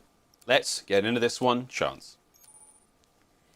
Get into it straight away. And well, if you think back to the last time these 2 teams faced off, granted it was a very long time ago, but Skies and Awakening just balled out in the series and just dominated with the AR side of things. This time though, at least for the opening break, you can see just the speed at which Guerrillas are going to be playing it, taking it nice and slow, and for good reason. A lot of these kills going their way. The lockdown for the hill is there, and already a couple players on Florida starting to spawn out. Yep, they're on the left-hand side of the map now. Florida about to hit the pinch, and I don't think anyone is really aware just yet on LAG, but here we go. Guns are up. Vivid's already made his way to the second hard point, and that's going to be a clean 3 down for the Mutineers. Trying to make their way back through middle, but Silly says, nah, brah. Finds those 2 kills in a row. Awakening will get his number there, but you've got spawns for the right-hand side of the map covered. LAG with a 30-point lead now and climbing. They're looking to move this one forward. Great start, the Los Angeles Guerrillas. I mean, that's about as good as it gets, right? You were asking whether or not they're aware. By the way, Sky as well. We know that this man can basically see through walls. And he knows all the cheeky little spots, but the flank was coming through, and Guerrillas, again, just completely prepared. This is the perfect setup they have, right? You even have aBeZy pushed up to the trees, and, well, Neptune's going to deal with them. But the 4 players from Florida, I mean, they are still so far away. They're being slowed down. It's going to be 15 seconds gone by before Assault even has to think about a gunfight, and still hasn't needed to shoot his gun at all. His teammates doing a fantastic job of keeping Florida at bay. Yep, here comes Florida on the outside. Now Viv is going to get it on. aBeZy again in the kill feed. So Assault is just here on the hard point. Like, boys, I've got a full mag here. I'm trying to get involved. Doesn't need to get too much done because once again, the Guerrillas looking fantastic. Over towards this second hard point. Slack now trying to find something with 20 seconds left on this hard point, stopping these players make their way out towards the next one. Florida have had to call this here. They're going to say, you can have the next 15, but we're going to get the next sort of 30 or so out of the third hard point, huh? Deal? Deal? All's fair? Let's go. New hard point in less than 10. Let's see if we can get Florida back on the board. I mean, this is one of the slowest games of hardpoint we've seen all year. Just the pace. Guerrillas, they're not going to force the issue if they don't need to. And, well, they got 2 players trying to clear out street control, and Neptune doing a nice job of playing his life and actually able to stay alive. Awakening's got the help on the cross, and unfortunate for Neptune, the teamwork 2 on point right there from the Guerrillas. And I think maybe Vivid up to him to potentially make a solo play working at the back of the map. He's happy that Awakening challenged him, but now he's grouped up with his teammates. 1 push to make this break, and Guerrillas already pushed around back. Oh, here they come from round back. Apes strong together. I know it's Guerrillas, not Gorillas, but hey, they're doing a great job right now. No monkeying around as aBeZy makes his way towards the front of the point. Still, Vivid finally gets the quick contest. The kills are there. Oh, wins a big one against Slack just before the trade from Skies. Good job. Onto the point sooner rather than later. Nice shots. That's going to be his 5th kill in a row. Skies, all 4 in the feed for him. Now you've got Florida back on point. Big Wake doing big Wake things over by the backside of the bank. Slack now making his way forward chance, and this is a great hard point that Florida could arguably get a massive amount of time on. And again, it comes down to those assault rifle players to go big. I'm looking at Skies. I'm looking at Awakening. Yeah, I mean, we're just thinking about Skies' name in the kill feed, right? To see if he can work on those score streaks. He's going to need a few more, and, well, he's got whatever gun he needs at his disposal to make it happen. Assault certainly knows he's nearby now, and Skies, well, his teammates can't really bait for him. They're pushing through the pillar side. He looked for the opening, but he could not find it. The ARs right now locking it down on the actual point. And as I say that, well, Slacks is going to be able to pick up 2, give him a 3rd as well. Solo breaking the hill effectively by himself, making sure his team right back in the game, trying to get that hill control. So going huge. Well, with that, I think it's time we know. Oh, the kill feed's up again. Florida are mopping the floor with them. I want to hear how the Guerrillas handle this one. Let's go for a quick Astro Gaming listen in with the Los Angeles Guerrillas. Weak Caesar. Wake is 3-2. He's going yellow, in yellow, in yellow. Still on the street. Spawn over bus. I res gold. I spawn behind him again. Wake. Straight heavy on the street. By the globe. Into, low black guys. Caesar's yellow. That's Caesar right there. One's, they're both the low plats out of hill. I'm hitting gold. I spawn P3. I'm going Huskies. I'm taking left street. You see him street? No, I don't see him street. In gold on me. Gold on me. I went out of hill. Huskies yet? Nice. Oh, wait, gold. Nice. That's one shot yellow. Oh, he went closet. Closet to plat. Yeah. That's going to be plat. Hold this time. Yeah, I have the hallway. They're going to spawn P2. Two plat. Wait, one shot street on me. Are you? I didn't cross plat. Jerry, dead. No plat. Nice. Good job. Awakening street. Look over me. I don't know where Wake is. I don't know where Wake is. Hit one shot. Absolute. One shot. You're weak. With those two, they spawn street. I'm getting street. I'm Asking Sam. Yeah, one street close on me. I'm trying to help. Go retreat. There's 2. I back to the yard over street. They're already going out. One's going to be street. One's going to be street. I'm going to spawn out. Hey, one's hallway. Holding the I cross. hold your closet. He's front. I'm ramming deep down. I'm coming through front. Blind I'm spot. through P2. Low flat and top flat. All street. Guys, LAG sound in control. I mean, like, the pace is starting to quicken up in Florida. They're getting ever so close to the scoreline, but I think they handle that very well. I mean, again, it's just a very structured team. It seems like in the moments where they get the setup that they want, they basically hit the full 60. Anytime it's like a little bit spicier, the kills stop to go their way, well, then they effectively get full 60. And unfortunate for Soul, a bit of friendly fire from his machine friend over to the side. And, well, Florida's going to be happy for it, have effectively flipped the spawns and gotten that hill control. And now for the Guerrillas, going to have to try to flood this hill. And, well, it's going to be a staggered push potentially as well. And frankly, you got to get past Neptune. That is a good start, though. It's 2 players thinking about working their way through mid. It's like an unlucky fail of the week right there. Like, that trophy system helped out so much. Assault made every right decision. Still, oh no, Florida, that's the lead. That's another 3 in the feed. And oh, baby, Here we go, starting to pick up pace. Slack's making his way towards next hard point. Guerrillas will be in control, but Skies, oh my God, investing the 21 streaks. 6, by the way. 21 and 6. Okay, he's going to slow shoot these ones out. Again, everyone panicked, ran indoors. He does manage to land assault, so that's the back lane open. Here comes the front push. Oh, he gets silly as well. Oh my word. aBeZy catches out 2 on the cross. Nice bit of work once again, but you do manage to get 2 players on. It's on aBeZy now alone to try to take care of all these players. Awareness on point, sadly. He simply cannot look in all these directions at once. And the trades! Oh, Neptune. It's a couple of kills going the way of Florida, and just like that chance, Moscow has been turned on its head. I mean, hey, look, it might only be a 40-point game, but Skies is 24 and 6 on another 6 spree for him. This is the hill where he got streaks last time around, or at least was like thinking about it. Well, doing the same thing once again. Silly though, the Fry Man rips him off the head glitch. But even when you shut down Skies, there's always someone there for the trade. And maybe Guerrillas, well, you might give some credit to making this hill a little bit scrappy, but not nearly enough. They're going to go into new down by about 70 points. And again, Skies, I mean, he's just the problem. He feasted on him the first time around, and it is the ARs putting in work once again. 24 and 7. You can only say it so many times. That is just a ridiculous stat line. The man has an appetite for destruction right now. Assault, nice 2-piece, great nade. aBeZy on the other side of the map. Can he find another 2 here again? This is an excellent time for the Los Angeles Guerrillas if they can hold this one. Big wake though. Cuts his way through Hotel. Salt now looking towards the back end as well, making sure that no one makes their way through. 45 seconds remaining on this one. Nice awareness from Assault. Finds another one. Pushing forward again. Oh, the turn. Not quite there as Neptune hands out the burn. aBeZy again looking towards next. Man, this has been a heavy contest. Not a massive amount of time, but Mutineers now on point. Across over 200 now, Chance. This is it. Business end of the game. I was going to say, you're going to have to at least contest some of this time, right? Florida's already crossed the 200-point margin, but maybe aBeZy just playing it smarter than I would, right? Waits for his teammates to get the clean break as well. Assault there for the cleanup. So a little bit stable, at least so far on the street hill, but either way for Guerrillas, down by quite a bit. Admittedly for them, though, P1, they have absolutely thrived. But right now you see Florida, right? Player in green, player coming from back gold. The pinch is in. You got players all over the place. And right now for Awakening, a couple gunfights in front of him. He's going to fall, but at least can tell his teammates, hey, we've basically cleared it out. We were looking for one. Everyone else spawned over towards police. Let's make sure we lock down this P1 and put ourselves in a good spot for the rest of the game. Still holding this well. Viv is trying to make an entry through Escalator side of the map. Skies has got him once again. Skies, unbelievable performance. 27 and 10. We are looking to close it out here. Can Silly find something? Pushing these players out, making sure they don't hit the next hard point. Neptune in the corner, though. Look at that. Just sitting by the side of that little vending machine. Gets the kills. Skies can't quite find any more on point. Neptune's on a 5 spree. We could see streaks for him any moment now. Awakening's on a 3 spree. Oh, boy. 10 seconds for the win.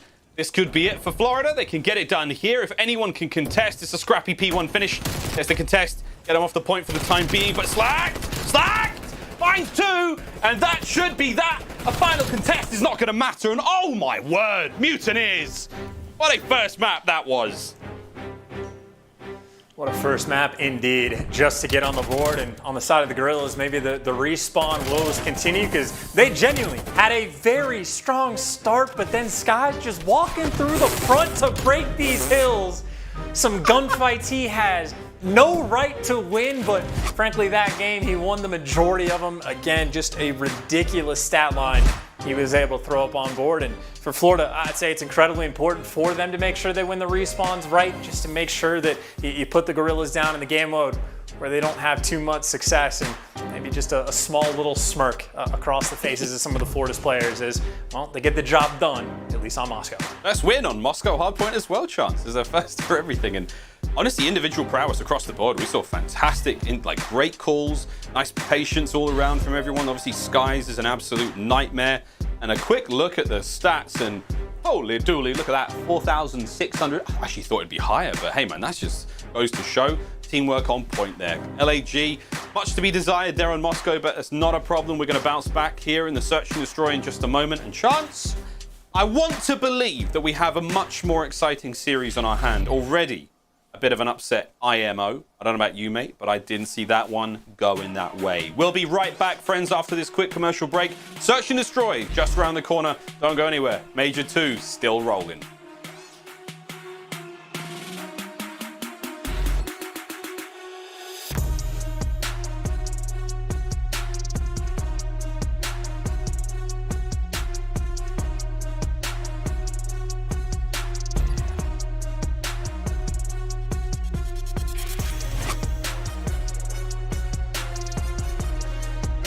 They say I've been lucky, but ambition is not luck. It's a choice. My name is Cesar Skies Bueno, and I chose to invest in my game.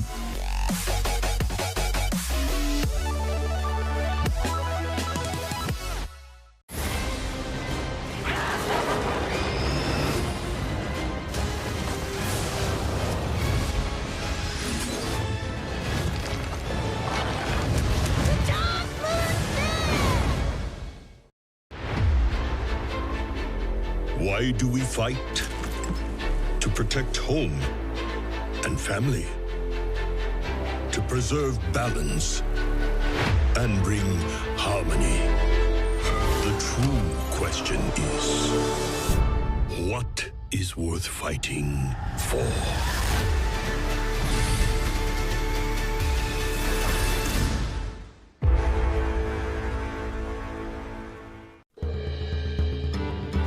Victory or death! Your soul shall be mine!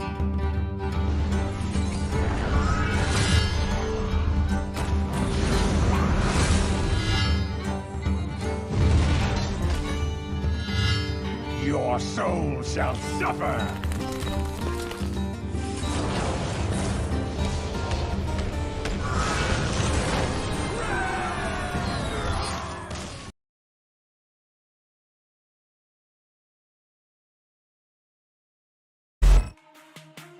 The Call of Duty League is brought to you by GameFuel. Use code CDL2021 for a special discount on GameFuel.com. Tournament audio and team listen-ins are powered by Astro Gaming, the official headset and mix amp of the Call of Duty League. The Call of Duty League is presented by Zenni, the official eyewear for the CDL. Armor your eyes with Zenni Blocks blue light protection glasses by visiting zenni.com/gaming. Ladies and gentlemen, welcome back to the Call of Duty League Major 2, brought to you by Zenni Gaming. Keeps on rolling. We've got map number 2 coming up next. It's going to be Express, Search and Destroy, but first chance, we've got a little bit of housekeeping to do. Mate, I don't think any of us could have called it. It's very, very likely that you did. Let's have a look at our game fuel keys to victory for the Los Angeles Guerrillas. What did they need to do in that hardpoint? Well, the biggest boom for them is when Silly performs. He is electric, but obviously in what we saw from game number 1, Sky sort of took that role and didn't give any of the players on Guerrillas an opportunity to have that sort of KD, but the SMDs by far the most important thing, especially the map number 2, right? I'm thinking about the checkmate control. Guerrillas not had a ton of success on the map. They are 1-4 overall, and if control is going to be a consistent problem, the SMDs need to be that backbone. The good news, of course, for the Guerrillas, well, both of the maps we have, Express and Miami, well, they love to play them. But of course, on the flip side, so do Florida. And then the keys to victory for this team, well, I'm looking at the second point first. Shut down the ARs and dominate the respawn. Guys, job well done. Ace that test. You ban the raid control. Same theme about making sure you get checkmate through. But then specifically, if you're trying to deal with the search and destroys for the Guerrillas, and make sure you don't end up throwing those 2 5s. I just think it's the post-plant positioning. It is the biggest theme teams need to look at when playing against the Guerrillas. Because right now, Guerrillas, we see it time and time again on quite a few different maps. They will give up bomb plants for free at any given site, and they will just swarm on it. Trap you in, pinch you out from every single angle, and just sort of dominate the retake. So I think Florida needs to have something up their sleeve. Have some player make those sort of errant floating plays off on his own island, and making sure that you never get completely retake, or at the very least just push out whichever bomb site after you get the bomb down. But if Florida have done their homework and get these little keys sort of out of their way, again, you gotta imagine they're feeling confident for a game 3, so they just want to get this series over and done with. Of course, to Express we go, Miles, and last time I saw Guerrillas play, they 6-0'd FaZe, whatever that means to you. You gotta think they've gotta be feeling confident here on Express. Love you, Zin. Here we go. You do have to think, Chance, they should be confident here. We saw an incredible run. Absolutely. Like insane performance from the Guerrillas, but Florida, what dirty, evil tricks do you have up your sleeves to at least take a round? Not make it another 6-0 for LAG, or at least take the map. Because, I mean, after map number 1, pretty sweet. Can they continue the momentum? 2-man now through the hallway. Straight through the tickets. Neptune, hello, I'm on the bomb. We've got the bomb site, pretty much all ours, no problem. It's going to be a slow push from LAG. And Florida setting the pace early on. Here comes the plant. And here comes Vivid. Who is Doom? Find out. Slacked. Hello. This is aggressive. I love it. I love it. First kill goes his way. Assault's up next. Krig, elbow, dead. Good job.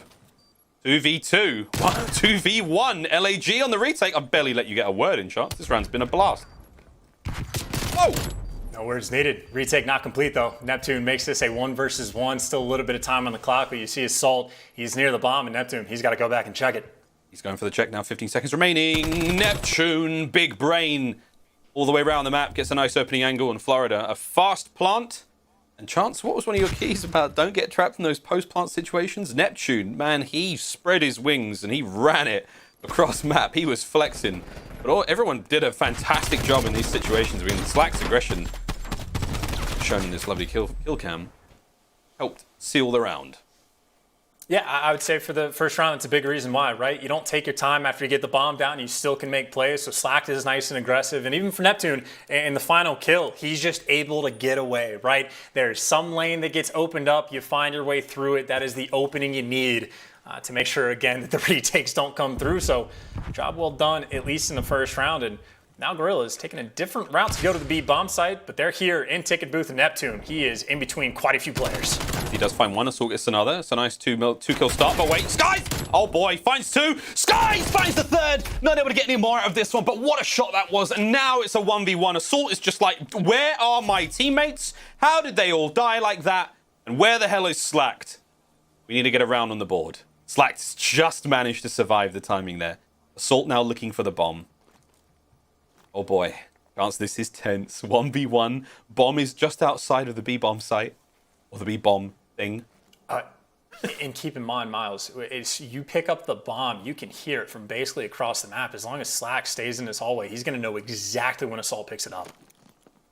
Is he too far? Maybe. Just managed to pick it up. Watch that number 7. Is he going to go? No, he didn't hear it. So he was just at the top of the stairs away from the audio cue. But he's feeling something now, and here it comes.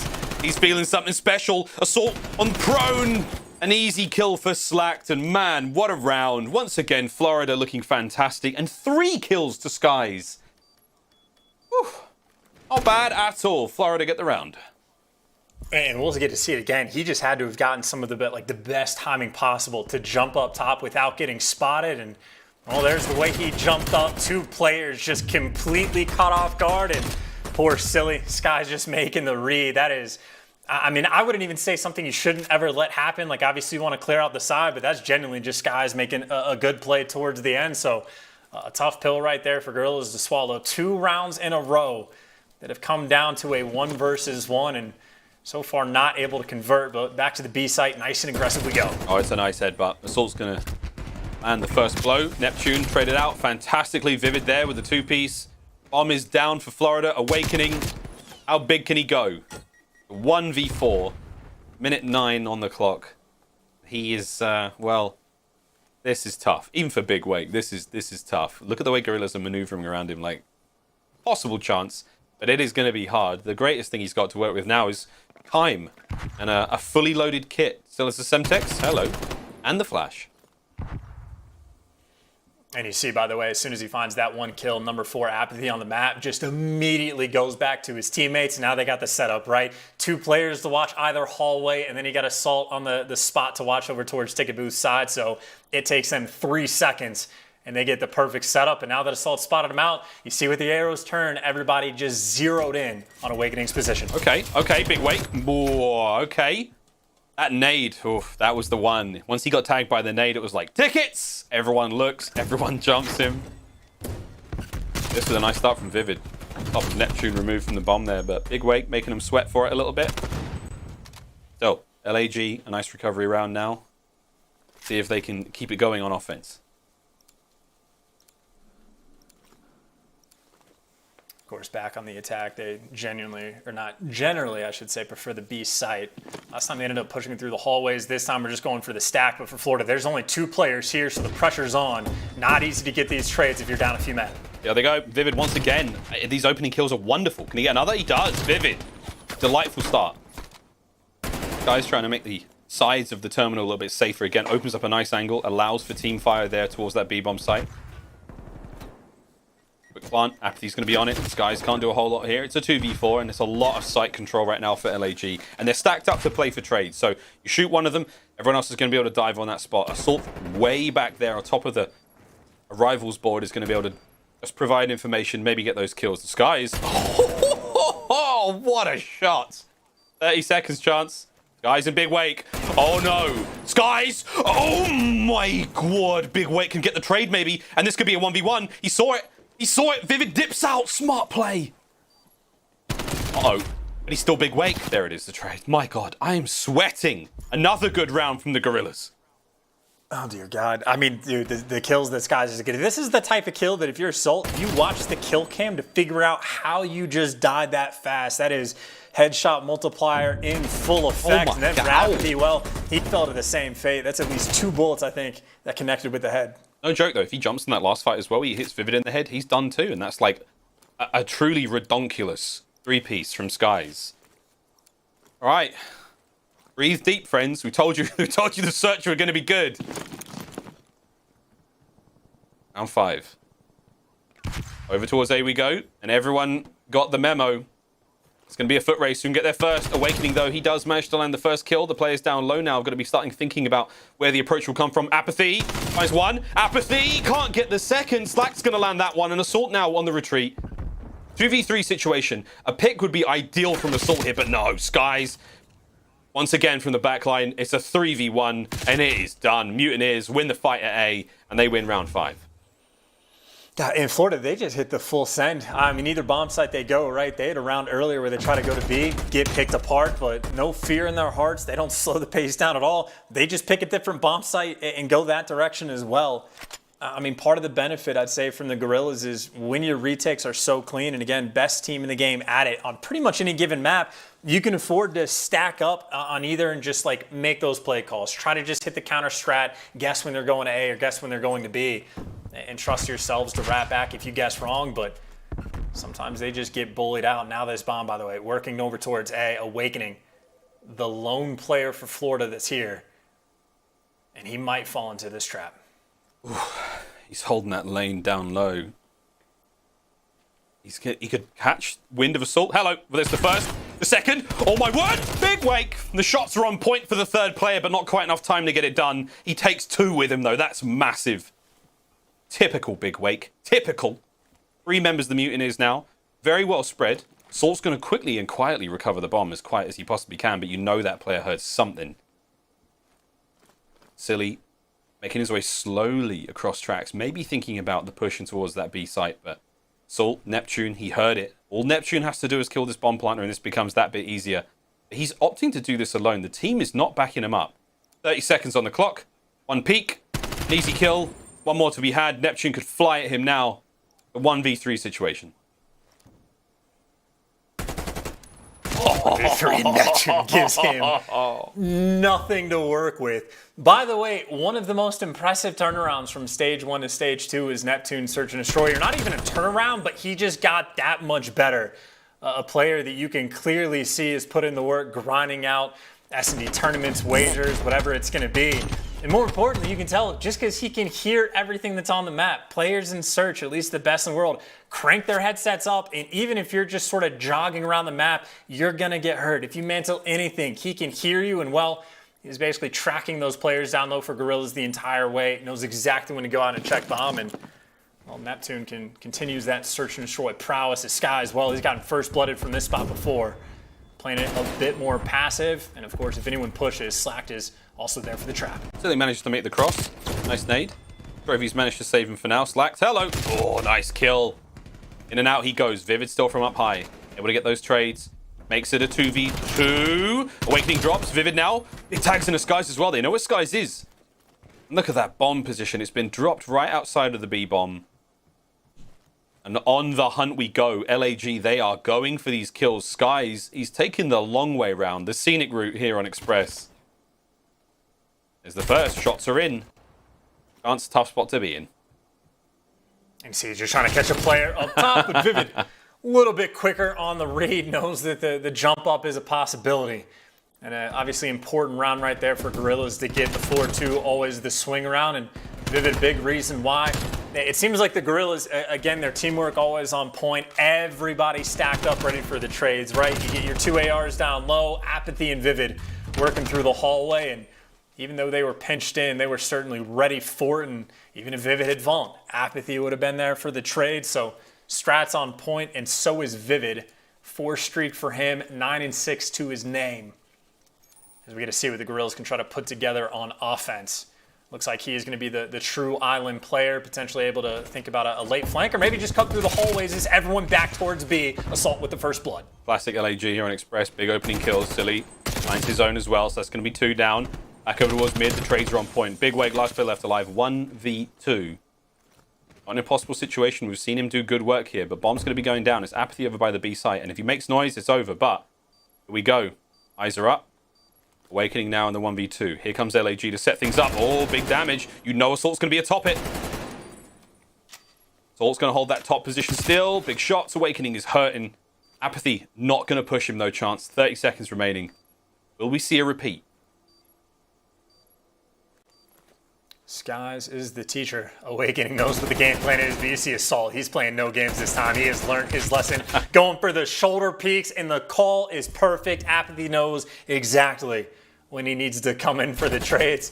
One of the more entertaining adjustments, I'd say, to Assault learning. I cannot stand up. I have to move constantly, or else my head will eventually get taken off. But job well done, man. Some of these rounds, it's basically just like team deathmatch, right? It is just everybody's meeting up at a site and just going for the trades, and it seems like whoever's getting those first bloods has been coming out on top. So shouts to Assault, I believe, got the first blood this past round. He's got at least 2 to his name, and as far as hard reads go, Sky's trying to make a little bit of noise, and maybe that bait works, right? aBeZy actually cuts in the hallways and wraps over towards B. Meanwhile, that bomb out of dodge over towards the A site, and the quicker they get this down, the better. Again, they're having to play very, very, say, aware. They know that these players from LAG have hit these corners, but the fact that you've just seen aBeZy running up towards that does tell you enough. It tells you that they don't have that many defenders here. 2 of the Mutineers know that. 3 players from LAG. And right here, by the way, they need to push aBeZy, right? You just had Sky spot 3 different players coming on the flank, and Awaken actually makes a nice pick for the first blood, but you know aBeZy, if anyone, is the lone man. This is where you try to avoid being trapped in, or maybe Awakening wants to make the play on the flip side. He's gotten 2 so far this round. You know, there's 1 more player above him. Here comes the player from up top. Awakening's going to dip out. There's the kills. Oh my, Florida. I was worried for a moment, Chance. You called it. You're like, you have to push aBeZy. You got those 3 players on the flank. You have the intel. Use it. They just about get it done, and that's map point. They're looking to go 2-0 up in the series. 1 more round's all they need. And Awakening making the big plays, right? Like in my head, I'm thinking, you know, push out aBeZy. He's the one by himself. You got tags in him earlier, but the most important thing is you got to make a play somewhere on the map. You don't want to just give up all the power positions to the Guerrillas, so you got to fight the aggression with aggression, and Awakening does exactly that. They have successfully dodged the retakes, at least for that round coming in for the Guerrillas, but of course for LAG, down 1-0 in the series. The S&D is a must-win, and back to B we go. Everybody stacked up here. Guys, with the off angle, this is interesting. He's going to get hit by the flash grenade, but still, the position he's in, he could catch an eager member of the Guerrillas. Neptune, no fear whatsoever. Fearless strikes as his teammates land the kills as well. Vivid, oh man, it's over. It's a 1v4. You may as well give it to Neptune. What a sublime round from the young man. 6-4. There on Express. That's the Mutineers up 2-0 in the series. The Pick'ems are in absolute shambles. And this is, man, they're just a vicious team, man. It feels like when Neptune's getting kills, like, it's not a disrespectful play style at all, but it just seems so like aggro, so snappy. And even Skies and Awakening, like across the board, it's just those kind of players that, I mean, they just seem like they're incredibly difficult to play against, man. They just hunt you down and make sure they get the clearance on it. But hey, either way, there you go. 2-0 lead in the series. It was dominance on map number 1, and well, Guerrillas certainly put the pressure on there on the Express S&D, but Guerrillas take their first L on that map as Florida, again, did their homework, did not get retaken on the bomb sites, and anytime you had to match aggression with aggression, Neptune was happy just to have something to shoot. It's got to be a quick look at the stats, but there has to be those folks who are sitting there going, wait a minute, if LAG beat Atlanta FaZe on that map and Florida beat LAG, how good are Florida at Express Search and Destroy? Well, maybe later on in the tournament we'll truly find out, but a very, very nice look there across the stats. Big damage from Skies, big damage from Awakening, and Slackton Neptune, the submachine guns just looking fine in all forms. Wonderful take to get us to map number 3 and 2-0 in the series. Chance, I mean, this is surprising to say the least. Again, a lot of folks definitely betting on LAG coming into this one. Recent form being a major consideration there. The recency bias does not seem to be a bad thing, but Florida made it look a little simple there at the S&D at times. Now we go to a control mate. Where the hell? What happens now? What happens? We're off script here, mate. I don't know what's going on. Most likely, Florida gets the 3-0. I mean, that's the most likely situation, right there. AR is awakening Skies. Skies feasted on map 1, awakening. And Skies was there to feast on a map 2. The first time we saw these teams play against each other, it was the exact same story. It's just the ARs on Florida in this matchup have been too strong. You go to a checkmate where Guerrillas are 1-4. I think like 1-10 on their offensive rounds where they've had no success. So at least that's where my head's at. Florida have done all of the hard work. They've gotten out the dirty stuff in the series. Now it's just about making sure you win the game 3, which the expectation is they should get this one for sure. Let's have a quick look at our US Army tactical play. This is going to be some Neptune love. He has a brilliant mind when it comes to search and destroy and a very bright Call of Duty career ahead of him, Chance. I mean, big wake, huge 2-piece to start this round off on the defense, but ultimately, we'll be giving the love to Neptune. Walk me through this one.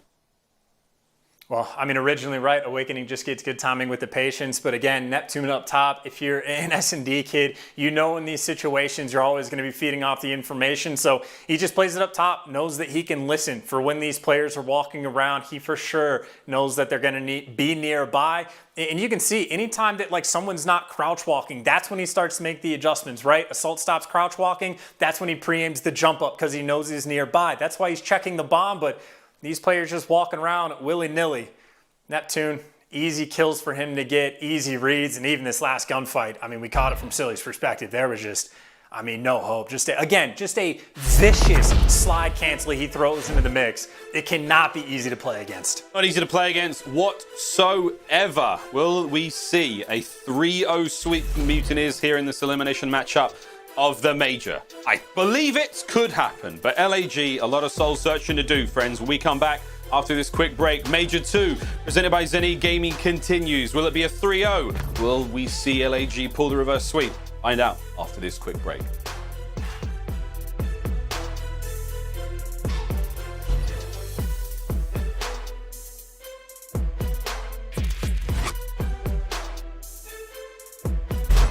I run down the street, right? And all of a sudden, this huge explosion comes in, and it's like, no! And this cold chaos is shitting. I was going, no! And I'm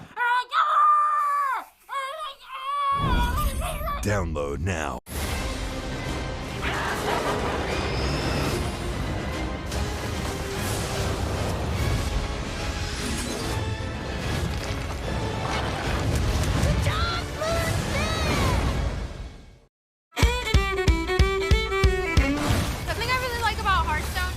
Never know what's gonna happen. You'll never regret it. It is the most fun you'll have. Build something from my own imagination and pit that against someone else in a competitive way. More ways to play, that's what I want. What is my opponent gonna do? How am I gonna counterplay that? There's just always a different outcome. Play Hearthstone now!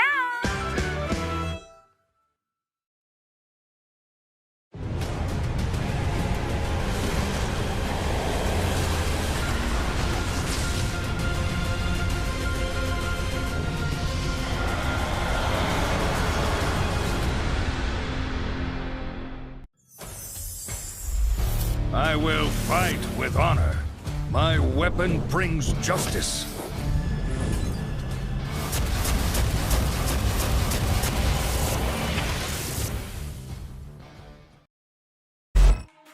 The Call of Duty League is presented by T-Mobile, now America's largest and fastest 5G network. Set your sights on the competition with T-Mobile, the leader in 5G. Scump, the official controller of the Call of Duty League. The Call of Duty League is presented by USAA Insurance. We offer insurance that's made for the military community to help them easily protect what they've worked hard for.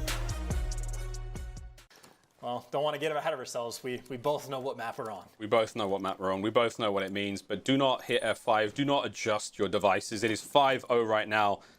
And the Los Angeles Guerrillas not only looking to take it here in the final round, but looking to make it a 6-0. My God, Arcitys, he's going to fight for it, but the writing is on the wall. It's a 6-0.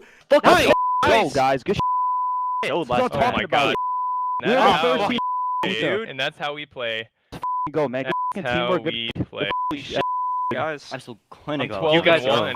Go. Well, there we go, Chance. Happier, simpler times for the Los Angeles Guerrillas, but they can relive those glory days of what feels like a lifetime ago for them, I'll bet, as we get into checkmate control now. And Chance, we talked about Silly. You said he was the X Factor. The stats show it. What's he bringing in this series, and what does he need to change? I mean, it's not just him, it's really the team, right? And if there was a team to do it to make some quick adjustments from the past few weeks, you have to imagine Guerrillas and a guy like Silly are certainly going to be capable, but I'm just dialed in on the control, right? The last week he threw up a 1.08. That is good enough to get the job done in the kills column on checkmate. Again, you know, it's defense heavy, but I'd have to imagine, right? There's been a theme of stacking the point over on the B side underneath the plane. A couple teams have certainly started to get better on offense. If I'm looking at the Guerrillas and they have a 1-10 record on offensive rounds for control, they have to know that this is a map they're going to end up playing. It's the 6th time they've played it this year. They know that they can expect going into a series, raid is going to be banned against them. So I would have to imagine they've gone back to the drawing boards. They have some game plan for this map, but it's one thing to have a game plan. It's another thing to get the job done. And of course, on the side of Florida, well, as long as Skies and Awakening keep doing their thing, I mean, the series is certainly going to be theirs. It's checkmate again. AR heavy. It can be their playground. Yeah, checkmate. Some people pronounce it. I've heard that pronounced that way. I've heard that too. I've heard that. Checkmate. Not always, it's not the most common pronunciation, but it happens. Now, would be the final chapter in Los Angeles Guerrillas campaign here in Major 2, presented by Zony Gaming, but we will see. Destiny lies in their own hands, and they spell doom for Florida here on checkmate. Let's find out. There's a double stack down 8th Street on offense as well. Meanwhile, for Florida, they're going for a much wider spread across the map. It seems like Florida actually just sort of waiting, even on offense, for the kills to sort of come their way. And, well, Skies gets that technical first blood, and aBeZy at the very least pinned down. But you see the teammates there for the trades, and Guerrillas, again, if they're on defense, just got to keep this plane control, and aBeZy knows that, just trying to stay alive. All right, stay alive for now. Again, we prioritize the A zone on defense a lot here on checkmate. Vid finally cut down there as he tries to cross Neptune, plane control. Dude, Neptune is fearless. But Neptune's like, as a guy playing, hold up, I'll kill him. I know he's got a gun up on me, but I'm just going to slide out and give him what for. As he goes from strength to strength. Still trying to keep these players back. Plane control still basically his. He doesn't let anyone get forward. Loud mantle, easy kills. Oh no, aBeZy, what were you looking at? That was a big, easy 2-piece for Neptune. Slack finds his own. Now Neptune, forward he goes. Trident in hand, looking for some victims here. They managed to slip through, down low by the B zone. Neptune doesn't. Oh, but wait, no team kill. Oh my God, Chance, he's having fun. And dude, I'm telling you, even his movement, vicious is the only word I can think of. I wish I had a thesaurus to think of new ones, but again, time and time again, he just has ridiculous slides into every gunfight. And well, now on defense, you got Guerrillas on the flip side, just trying to stabilize, get a little bit of map control, but a couple kills, okay. Maybe not going their way. Assault there, though, for the cleanup crew, and Guerrillas again, job well done. Nice and stable, still, though, down by a few lives. Yeah, down by a few lives, no one on point. They go towards B, and Assault's doing what he can to hold down low. Black making his way in towards that zone now. Here comes the quick toe in. Stop the clock. Tells Vivid everything he needs to know. And again, when the defender stands in that circle, it lights up. And the enemy team, they know you're in there. So, got to be mindful about positioning on this map especially. Can give you a position away. And Slacked, poof. 2-piece from top plane. Now you're looking at 50 seconds remaining. Florida, slight lead in the lives chance. Need to get the cap, though. Yeah, and you see the way they're trying to play it, right? Even when they're getting a couple kills, they're just waiting for that clean wave to go down before they actually make their move. But Skies right now, his job is just to keep that clock not in motion. trying to stop it as best as he can, and his teammates doing a nice job, actually. They've locked down the A street underneath the plane. That's a 4 down. You got 2 bodies, make it 3 stacked up on point. This is going to go fast. It's stacked central. You've got to go, LAG. You've got to get on the point as fast as you can. Throw some nades. They've got trophies, mutineers. There is not a chance. Stack the point. Win the round. And that's it. I mean, this is what we've been waiting for. It's that type of gameplay. There's a couple teams that are good at, like a New York comes to mind. FaZe is a team that can kind of do whatever they want, but that's really all it takes. It was time and time again, even before they captured the A point, they just slowed it down massively, playing for the kills heavily, and they never really tried to go to the point until they knew they had the clearance. I mean, Sky's jumped on it, just to stop the clock for a bit, but his teammates aren't there for the help. They're there for the kills elsewhere, and as soon as they get the 4 down, immediately hop on it, no time wasted. And again, you see how fast it goes, right? You get 4 bodies on the point, it takes like 11.25 seconds. You get 3, it's like 20 seconds or something like that, and you're spawning so far away from the Guerrillas that there's genuinely no time. So that is a perfectly played round on offense from Florida. And now on defense, Neptune, the first player to strike. First player to strike. I mean, they've got to be feeling themselves right now. Let's find out for ourselves. Let's go for a quick Astro Gaming listen in with the Florida Mutineers. Plane assault, 1 shot, absolute. There was 1 bullet. There was 1 bullet. He's just snaking it. You have 7 bullets. I'm 1 off. I killed one. Nice. Our side. I'm nading our side. Exit. I'm seeing him. I'm 1 off. I'm big flash from our side. I'm side. Top lane. I'm still 1 off. And yellow crate. I am twice. Mid plane. He was weak. Yellow crate. I'm still 1 off the street. Yeah, I'm needing your sheet, Joe. He's still playing dead. I saw it still playing. Top lane. They're both there, I think. Oh, you got that kill. Top lane. Mid point, Silly, chill out. Alright, take our time. One's in plane. We need to get kills. Both of them are wrapping right now. Hang on. One's 7 in our plane. Eyes going 1. One could be our side exit, maybe. I needed our side plane, or our side A. App one dead. No one here. No, low right wing. Pushed up our wood stairs corner. He's praying. Wood stairs in. Wing. Top left wing in our wood stairs. BSV. Take your time. They're gonna stack. I can trick if you want. You could. Shake it. They went plane. Left plane. Oh, wait a minute. They're on the point. We're stacked up. Yep, Chance. How are the comms? Well, sure, the comms are good. I suppose, like, the comms on point, like, Neptune throws the streaks. I do not know what the hell just happened, though. I think he landed and killed everyone. I think that artillery did it. That was the counter to the stack. I think. We're going to need a ref to explain that one to me, but either way, B zone's open, right? And we're going to have players back on point. The life count went down. I don't know. I suppose the artillery the hero, but hey, I mean, whether or not the artillery is there, that is another 3 down for the Guerrillas. They got 3 bodies in and around the point. And it is like the last player he gets dealt with, and well, the final tick actually maybe not going through. Assault now finds him the last one up in the nades. Get the job done. By the hair there, chinny chin. Florida Mutineers staying alive on defense. Admittedly, though, Guerrillas still have quite a bit of time to work with. Yeah, the Guerrillas, big bad wolf, still making that push in towards the B. Big shots from Neptune, nice tags. Awakening go to the wing. Watch that 2-man push now. Great work. Great work from Florida. Massive work from Florida. Awakening, he's on a 3 spree now. We're into the final minute of this round. And Florida, all they have to do is hold the line. 11 kills. That's all they need now. They can set themselves that second round. Nice stick from Slack. That is so annoying, man. Incredibly frustrating. Oh, boy. Oh, my God. That's another 3, too. This has been one of the most unfortunate rounds I'd say the Guerrillas could possibly have. And, I mean, weird moments, too. I know Podcasters a little bit different from what the players see, but whatever they saw, they did not like. And now Awakening, again, still on a tear. The nade's still a problem. I mean, this is, 3 nade kills we've had in the past 30 seconds, all coming from the side of Florida. And this is it. You get 1 more push, 15 seconds left. You got to stack up B, and you got to do it now. Here they go. It's going to be the final stack we may see. aBeZy's going to be too close on point. The contest comes through. Big wake. He lands on point. He does get traded out. Vivid now from behind. Vivid can't quite take care of Neptune as well. That should be it. There were 2 members of Florida there on the point for the defense. Assault may get a consolation kill, but it is going to be another Mutineers round and chance. Oh boy, is it going to be another 3-0 today? It could. Mutineers are unreal. Certainly shaped up this way, right?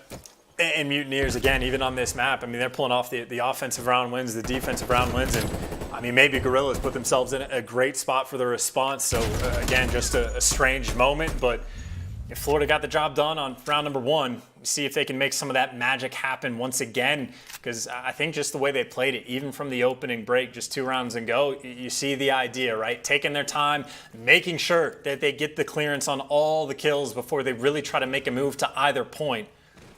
We'll see if they do something similar here. Again, it's somewhat of a map spread that Florida are going to be showing. 2 players around NASA, 1 guy in the plane, and Slack just waiting for a kill to fall on his lap. Saw that opening round go the way of the Florida Mutineers on offense. Not an easy thing to do on checkmate, but you can get it done. Kills either side. Trades go down. Awakening playing this one a little slower, but it's Craig ringing true from that backside of tube. Now a minute remaining on the clock. We've had to make the push forward, and it's very slow from Florida Mutineers, but slow isn't always a bad thing. Methodical. If they get 3 down, they are on that point, you bet. B is gone, but they can't quite find those decisive kills. Here comes a couple. That's going to be 2 dead. Neptune wins the fight upstairs. Awakening should be on the point now, and here we go. This could be the cap. Are they going to stack this one, or are they going to spread wide? Actually, they're going to get both points. This could be devastating. Which way will the Guerrillas go? I mean, they're just playing so hard for the kills right now. Is Florida Awakening able to find one? And of course, while these playing control still in the hands of Slack, Florida just doing everything right for the moment. Playing this map like a fiddle. 2 ticks of progression already through on the side of A. They still have effectively as much plane control as they want, but Slack is going to fall, so plane gets opened up. It might be good enough for the A zone. aBeZy there, though, in the nick of time.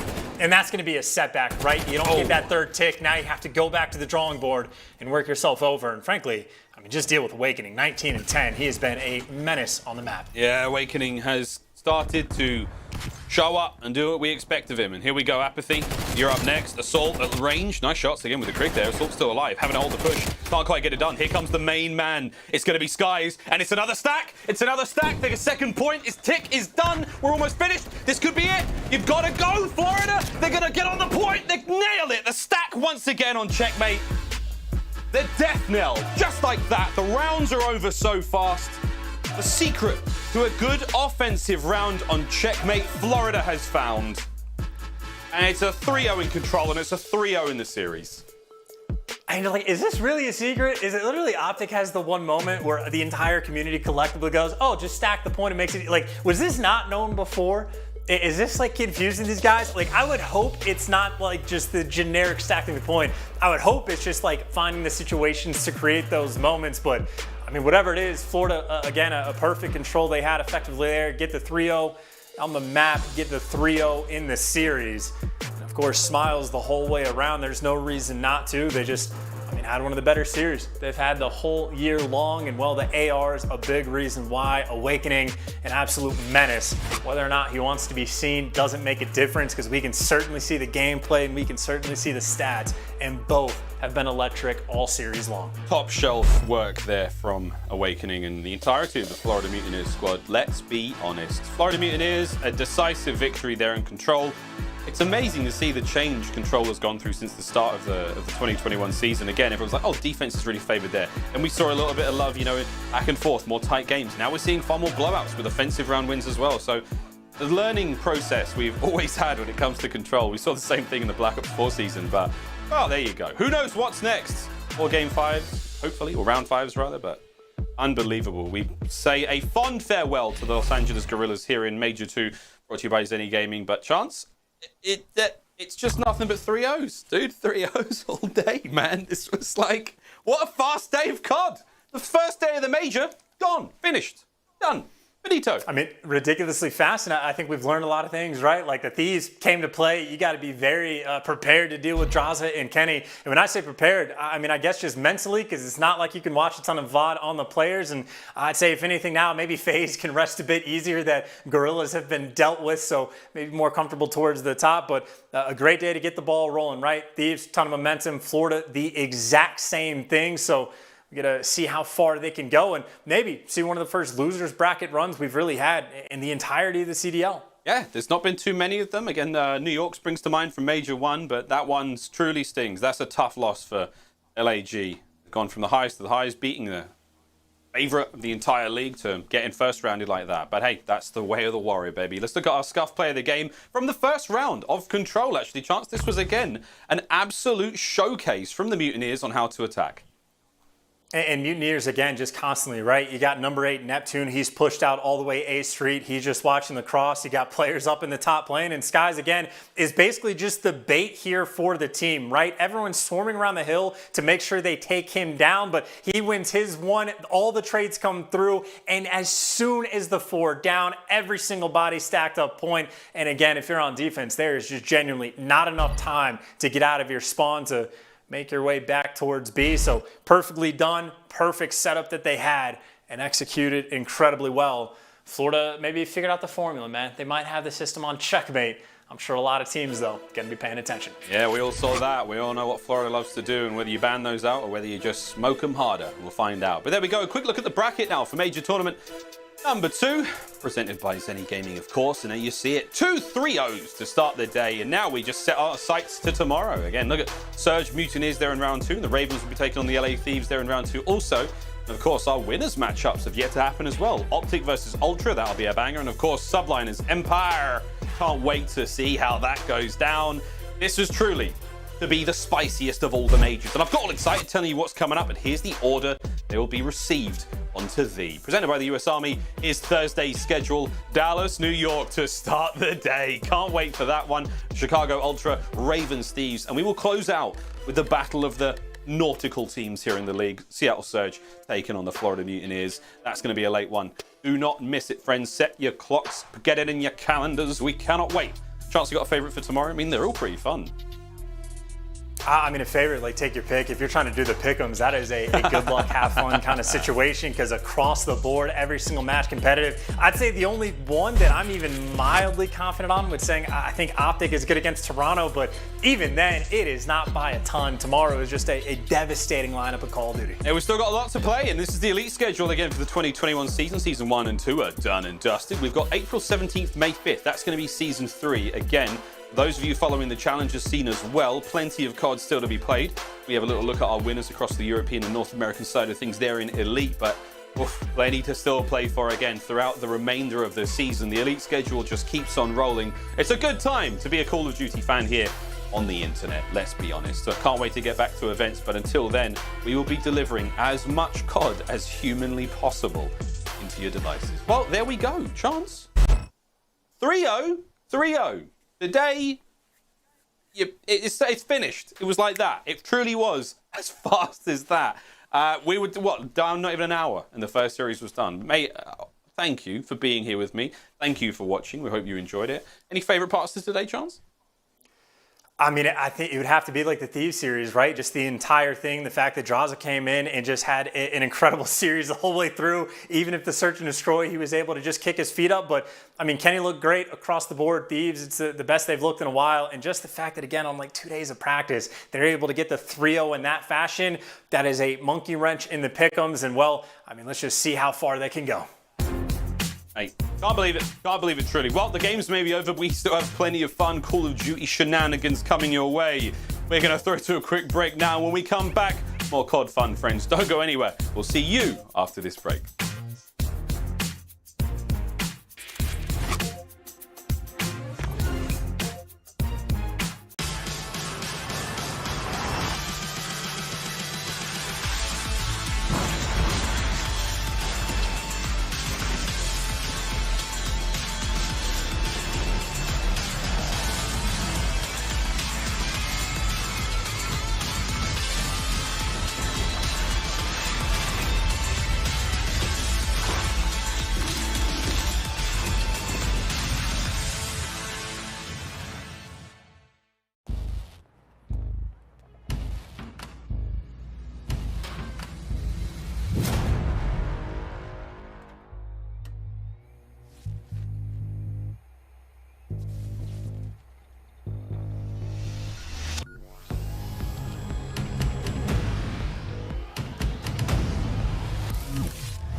never regret it. It is the most fun you'll have. Build something from my own imagination and pit that against someone else in a competitive way. More ways to play, that's what I want. What is my opponent going to do? How am I going to counterplay that? There's just always a different outcome. Play Hearthstone now!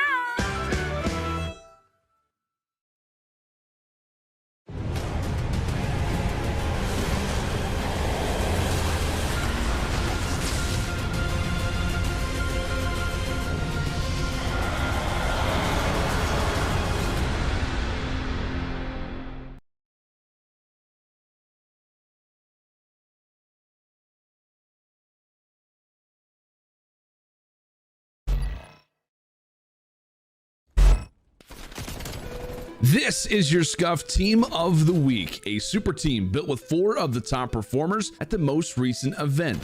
3 players were selected by the league and 1 was selected by fan vote. Stick around to the end to find out who made the team. First up, it's Silly of the LA Guerrillas. The Guerrillas had a fantastic week, going 2-0 during their very own home series. The highlight of the Guerrillas this week had to be their match versus the Atlanta FaZe, when they delivered FaZe their first loss of the season and an epic 5-game series. The whole team was playing on another level, but Silly was definitely the standout of the squad, boasting some of the most disgusting stats of the week.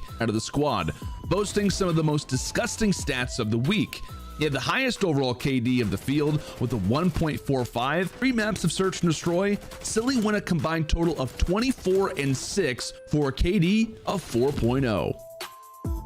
Next up, it's Formal, the main AR of OpTic Chicago. There's no doubt that the entire OpTic squad entered this week with a bit of extra fire after their 0-2 result in the week prior.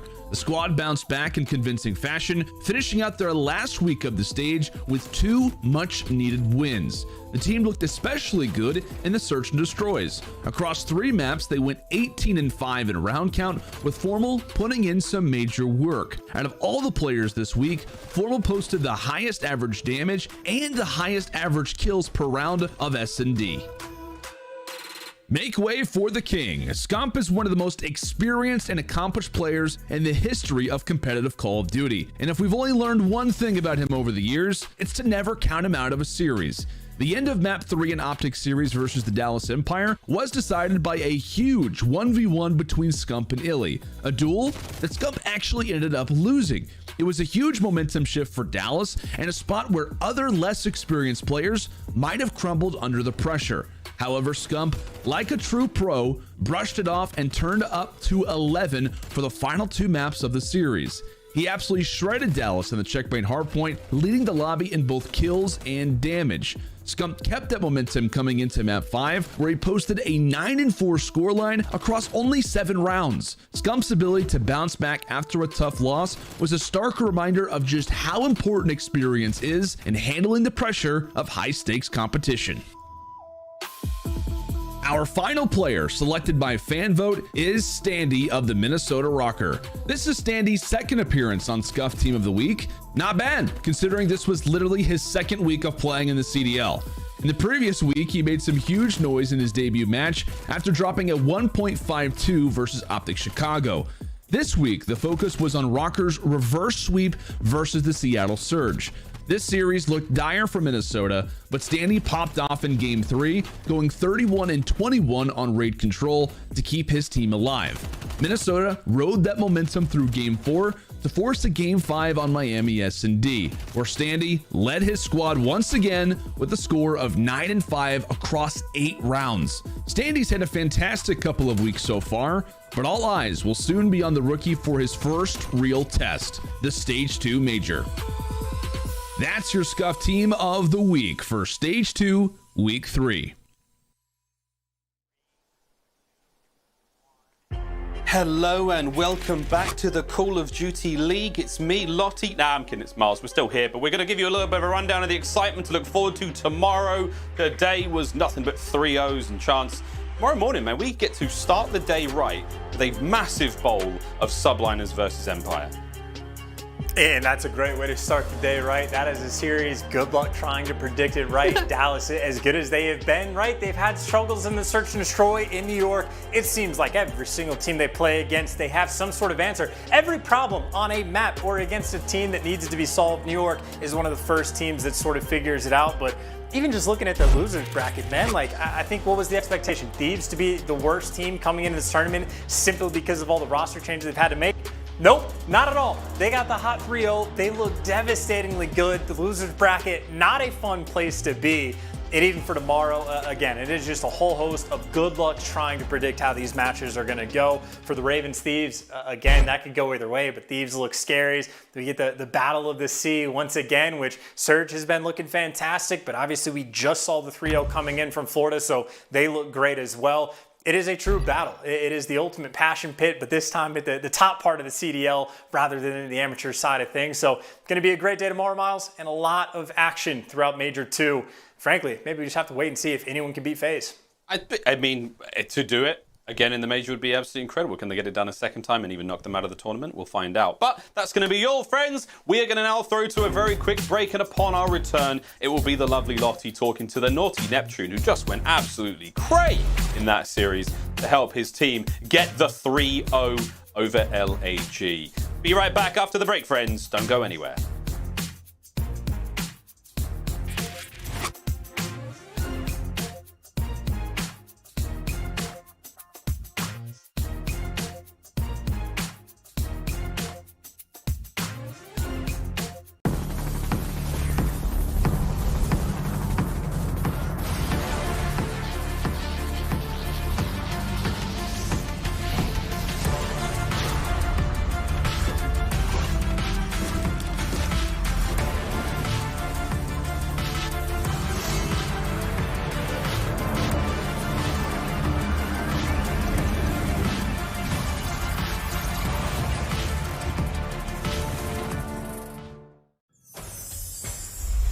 I will fight with honor.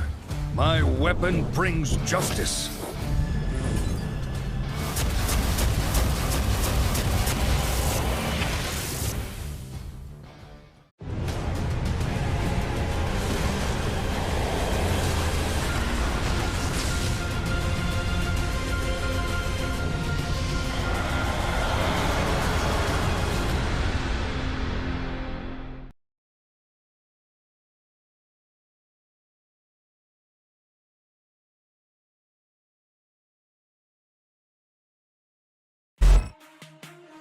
The Call of Duty League is presented by T-Mobile, now America's largest and fastest 5G network.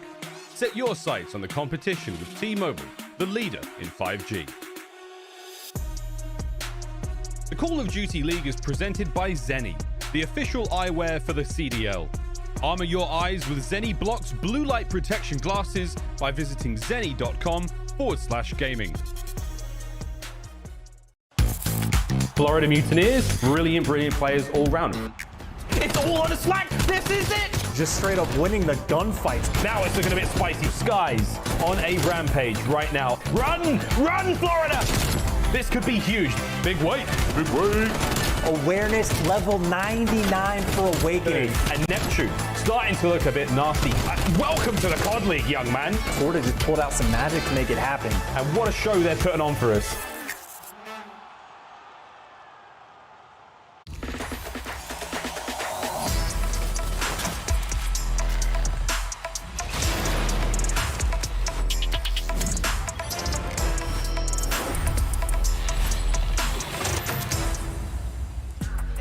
Hello everybody and welcome to your Gameful Victory Spotlight. I am joined by the legendary Neptune from the Florida Mutineers. Big control game, my dude. I mean, from you and Big Wake, the two of you guys just absolutely crushing that one to seal the deal there. Another 3-0 for today. Man, I gotta talk to you though about last week because you guys were beaten by Dallas and Paris. So where did you go from last week in order to prepare coming into the major? So like against Dallas, we were actually like struggling like a lot. So I started playing a bunch of S&D wagers and stuff to like try getting my like more reps in S&D. Then also we were going really hard in practice. We were like really trying to like step up the intensity in our scrims. And after that, like, it really felt like we started getting better practice, and we actually like improved a lot as a team. And it actually like really helped us a lot coming into this match. Awesome stuff, man. Hey, look, practice makes perfect, doesn't it? And you guys are looking phenomenal right now. But it was a pretty big game against LAG to begin with for the major. Obviously, tournament life on the line. It's go hard or go home here. But how did you guys approach this series, knowing that you're coming up against a fierce competitor as of recent? You know, LAG have been catching fire. So what was the approach, man? So our approach, like, we definitely know like how they play because we scrim them a lot, and we know that they're a slower paced team. So we know if we just control the pace of the game of all the maps, that like everything will just come our way, and just like control the pace at all times of how we want to play. And it really helped us a lot against them.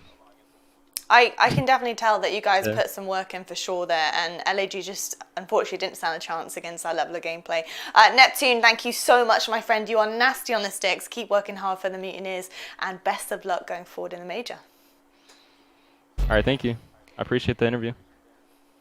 Well, there you have it. You heard from Neptune himself. I think that's the first interview we've ever had with Neptune, which was awesome. Love it. Love what we're hearing from him and love what we're seeing from the Florida Mutineers. But we're going to head to a quick break right now. But don't worry, it's not over just yet. Day 2 doesn't start till a couple hours, that's for sure. We're going to be breaking down everything we've seen from today, from the first day of the major on the desk with your boy Studdy and your boy Nameless. We'll see you after this.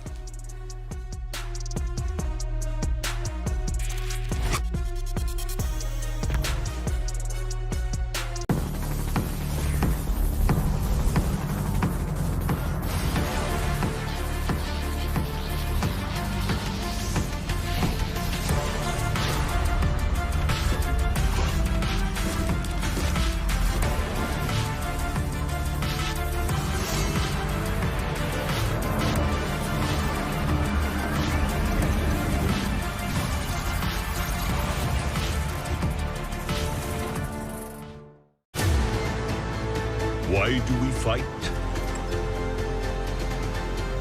The true question is, what is worth fighting for?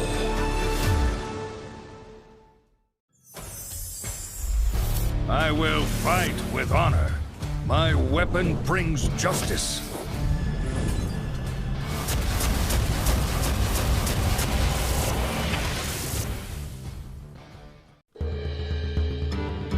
Victory or death! Your soul shall be mine!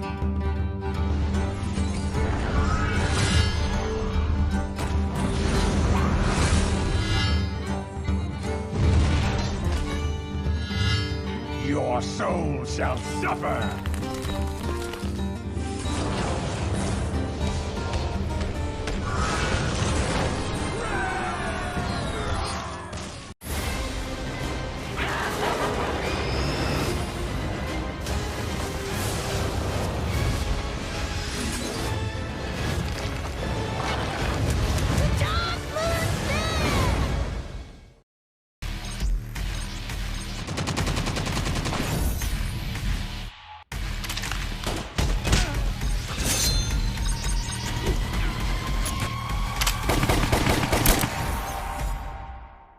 Well, here we have it, folks. Here are the results from day 1 of our major tournament presented by the US Army. We've seen 2 3-0s today. LA Thieves versus Paris Legion was an absolute incredible match.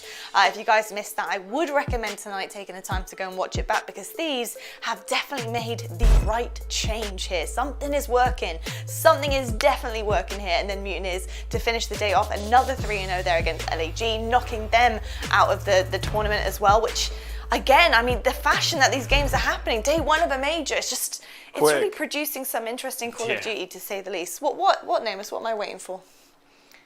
No, I'm saying it was quick. These matches were quick. That's all I'm saying. It was very quick. Yeah, for LA Thieves, I mean, it was just wild to see them make this decision. We haven't really seen something like this in the history of Call of Duty, moving like an all-time great SMG into the main AR role. And for them to get to this point, man, they must have exhausted all options. And it worked out. It paid dividends today. And I got to say, they changed my perspective when it comes to that theory a lot. I don't think aBeZy and Arcitys could switch, but with the right players, it could definitely work out. So I got to tip my hat to JCap. And I'm interested to see how this develops versus some of the stronger teams in our league with maybe, you know, a stronger main AR hard to see how he's able to perform against teams like that. But so far, so good for them, man. And positionless COD, it might be something that some of these teams start to look at. If you have an SMG that is super good and you have a sub who can maybe fill his role, maybe move that SMG into your AR's position and bench your underperforming main AR. So it's a theory that's paying off, and I want to see how it goes. Yeah, definitely is paying off, to say the least. It's just, I guess, how much will it pay off, and how much of longevity can we see this carry forward through the bracket?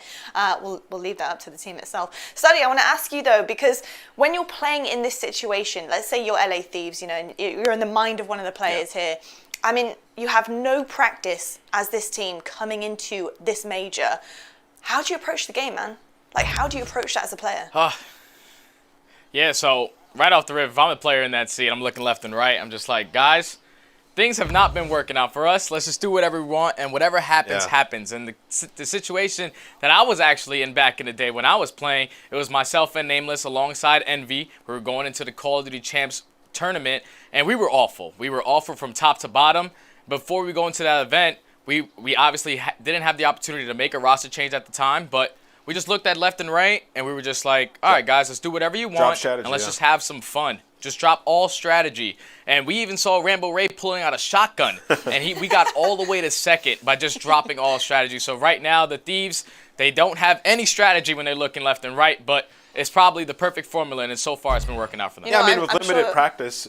Oh, I'm sorry, Ally, go ahead. No, it's okay. I was going to say, I'm sure sometimes last couple of weeks, I'm sure LA Thieves would have loved to pull out a shotgun, but unfortunately, no can do. Yeah, I mean, with limited practice, like, you almost just have to go in with the freedom to do whatever you want, and that's what we saw them do today. Yeah. And these players, they're playing for their future, right? Like, some of these guys, like, you know, TJ and Kenny, they used to be great players, and then somewhere along the lines, they haven't been performing these last 2 years, players start to question their ability, right? So these guys are individually, they have to perform, and it's showing to be great with the team value as well.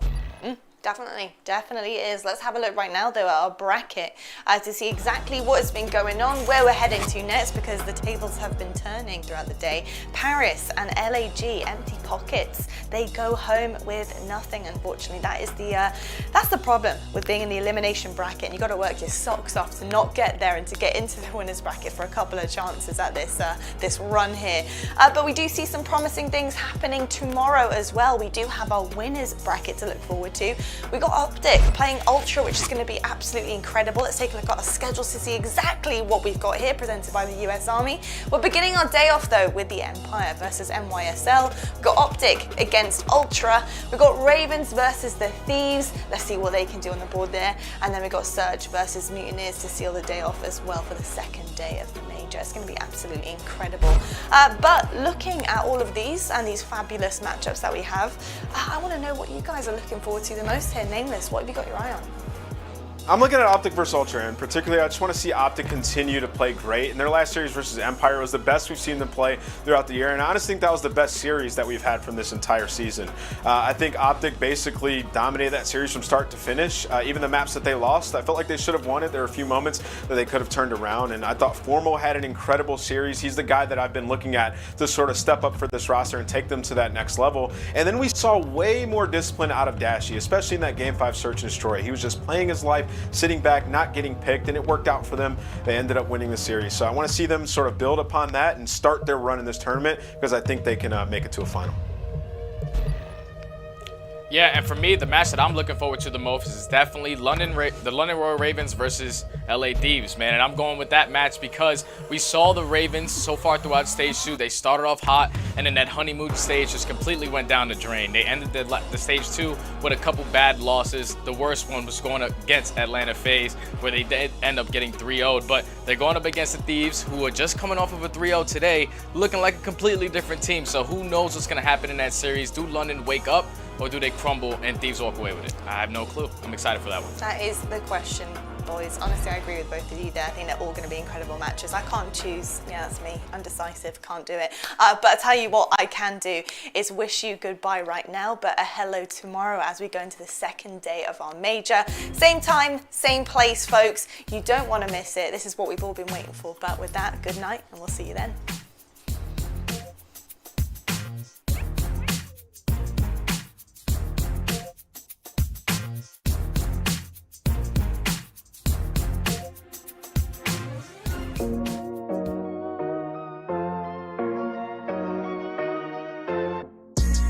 Like, I've had enough of this. Fine, the game's over.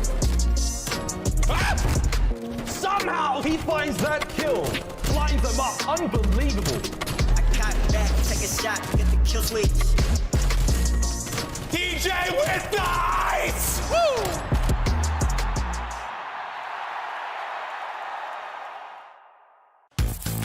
Florida Mutineers, brilliant players all round. It's all on a slack. This is it. Just straight up winning the gunfights. Now it's looking a bit spicy. Skies on a rampage right now. Run, Florida. This could be huge. Big weight. Awareness level 99 for Awakening. And Neptune starting to look a bit nasty. Welcome to the COD League, young man. Florida just pulled out some magic to make it happen. And what a show they're putting on for us.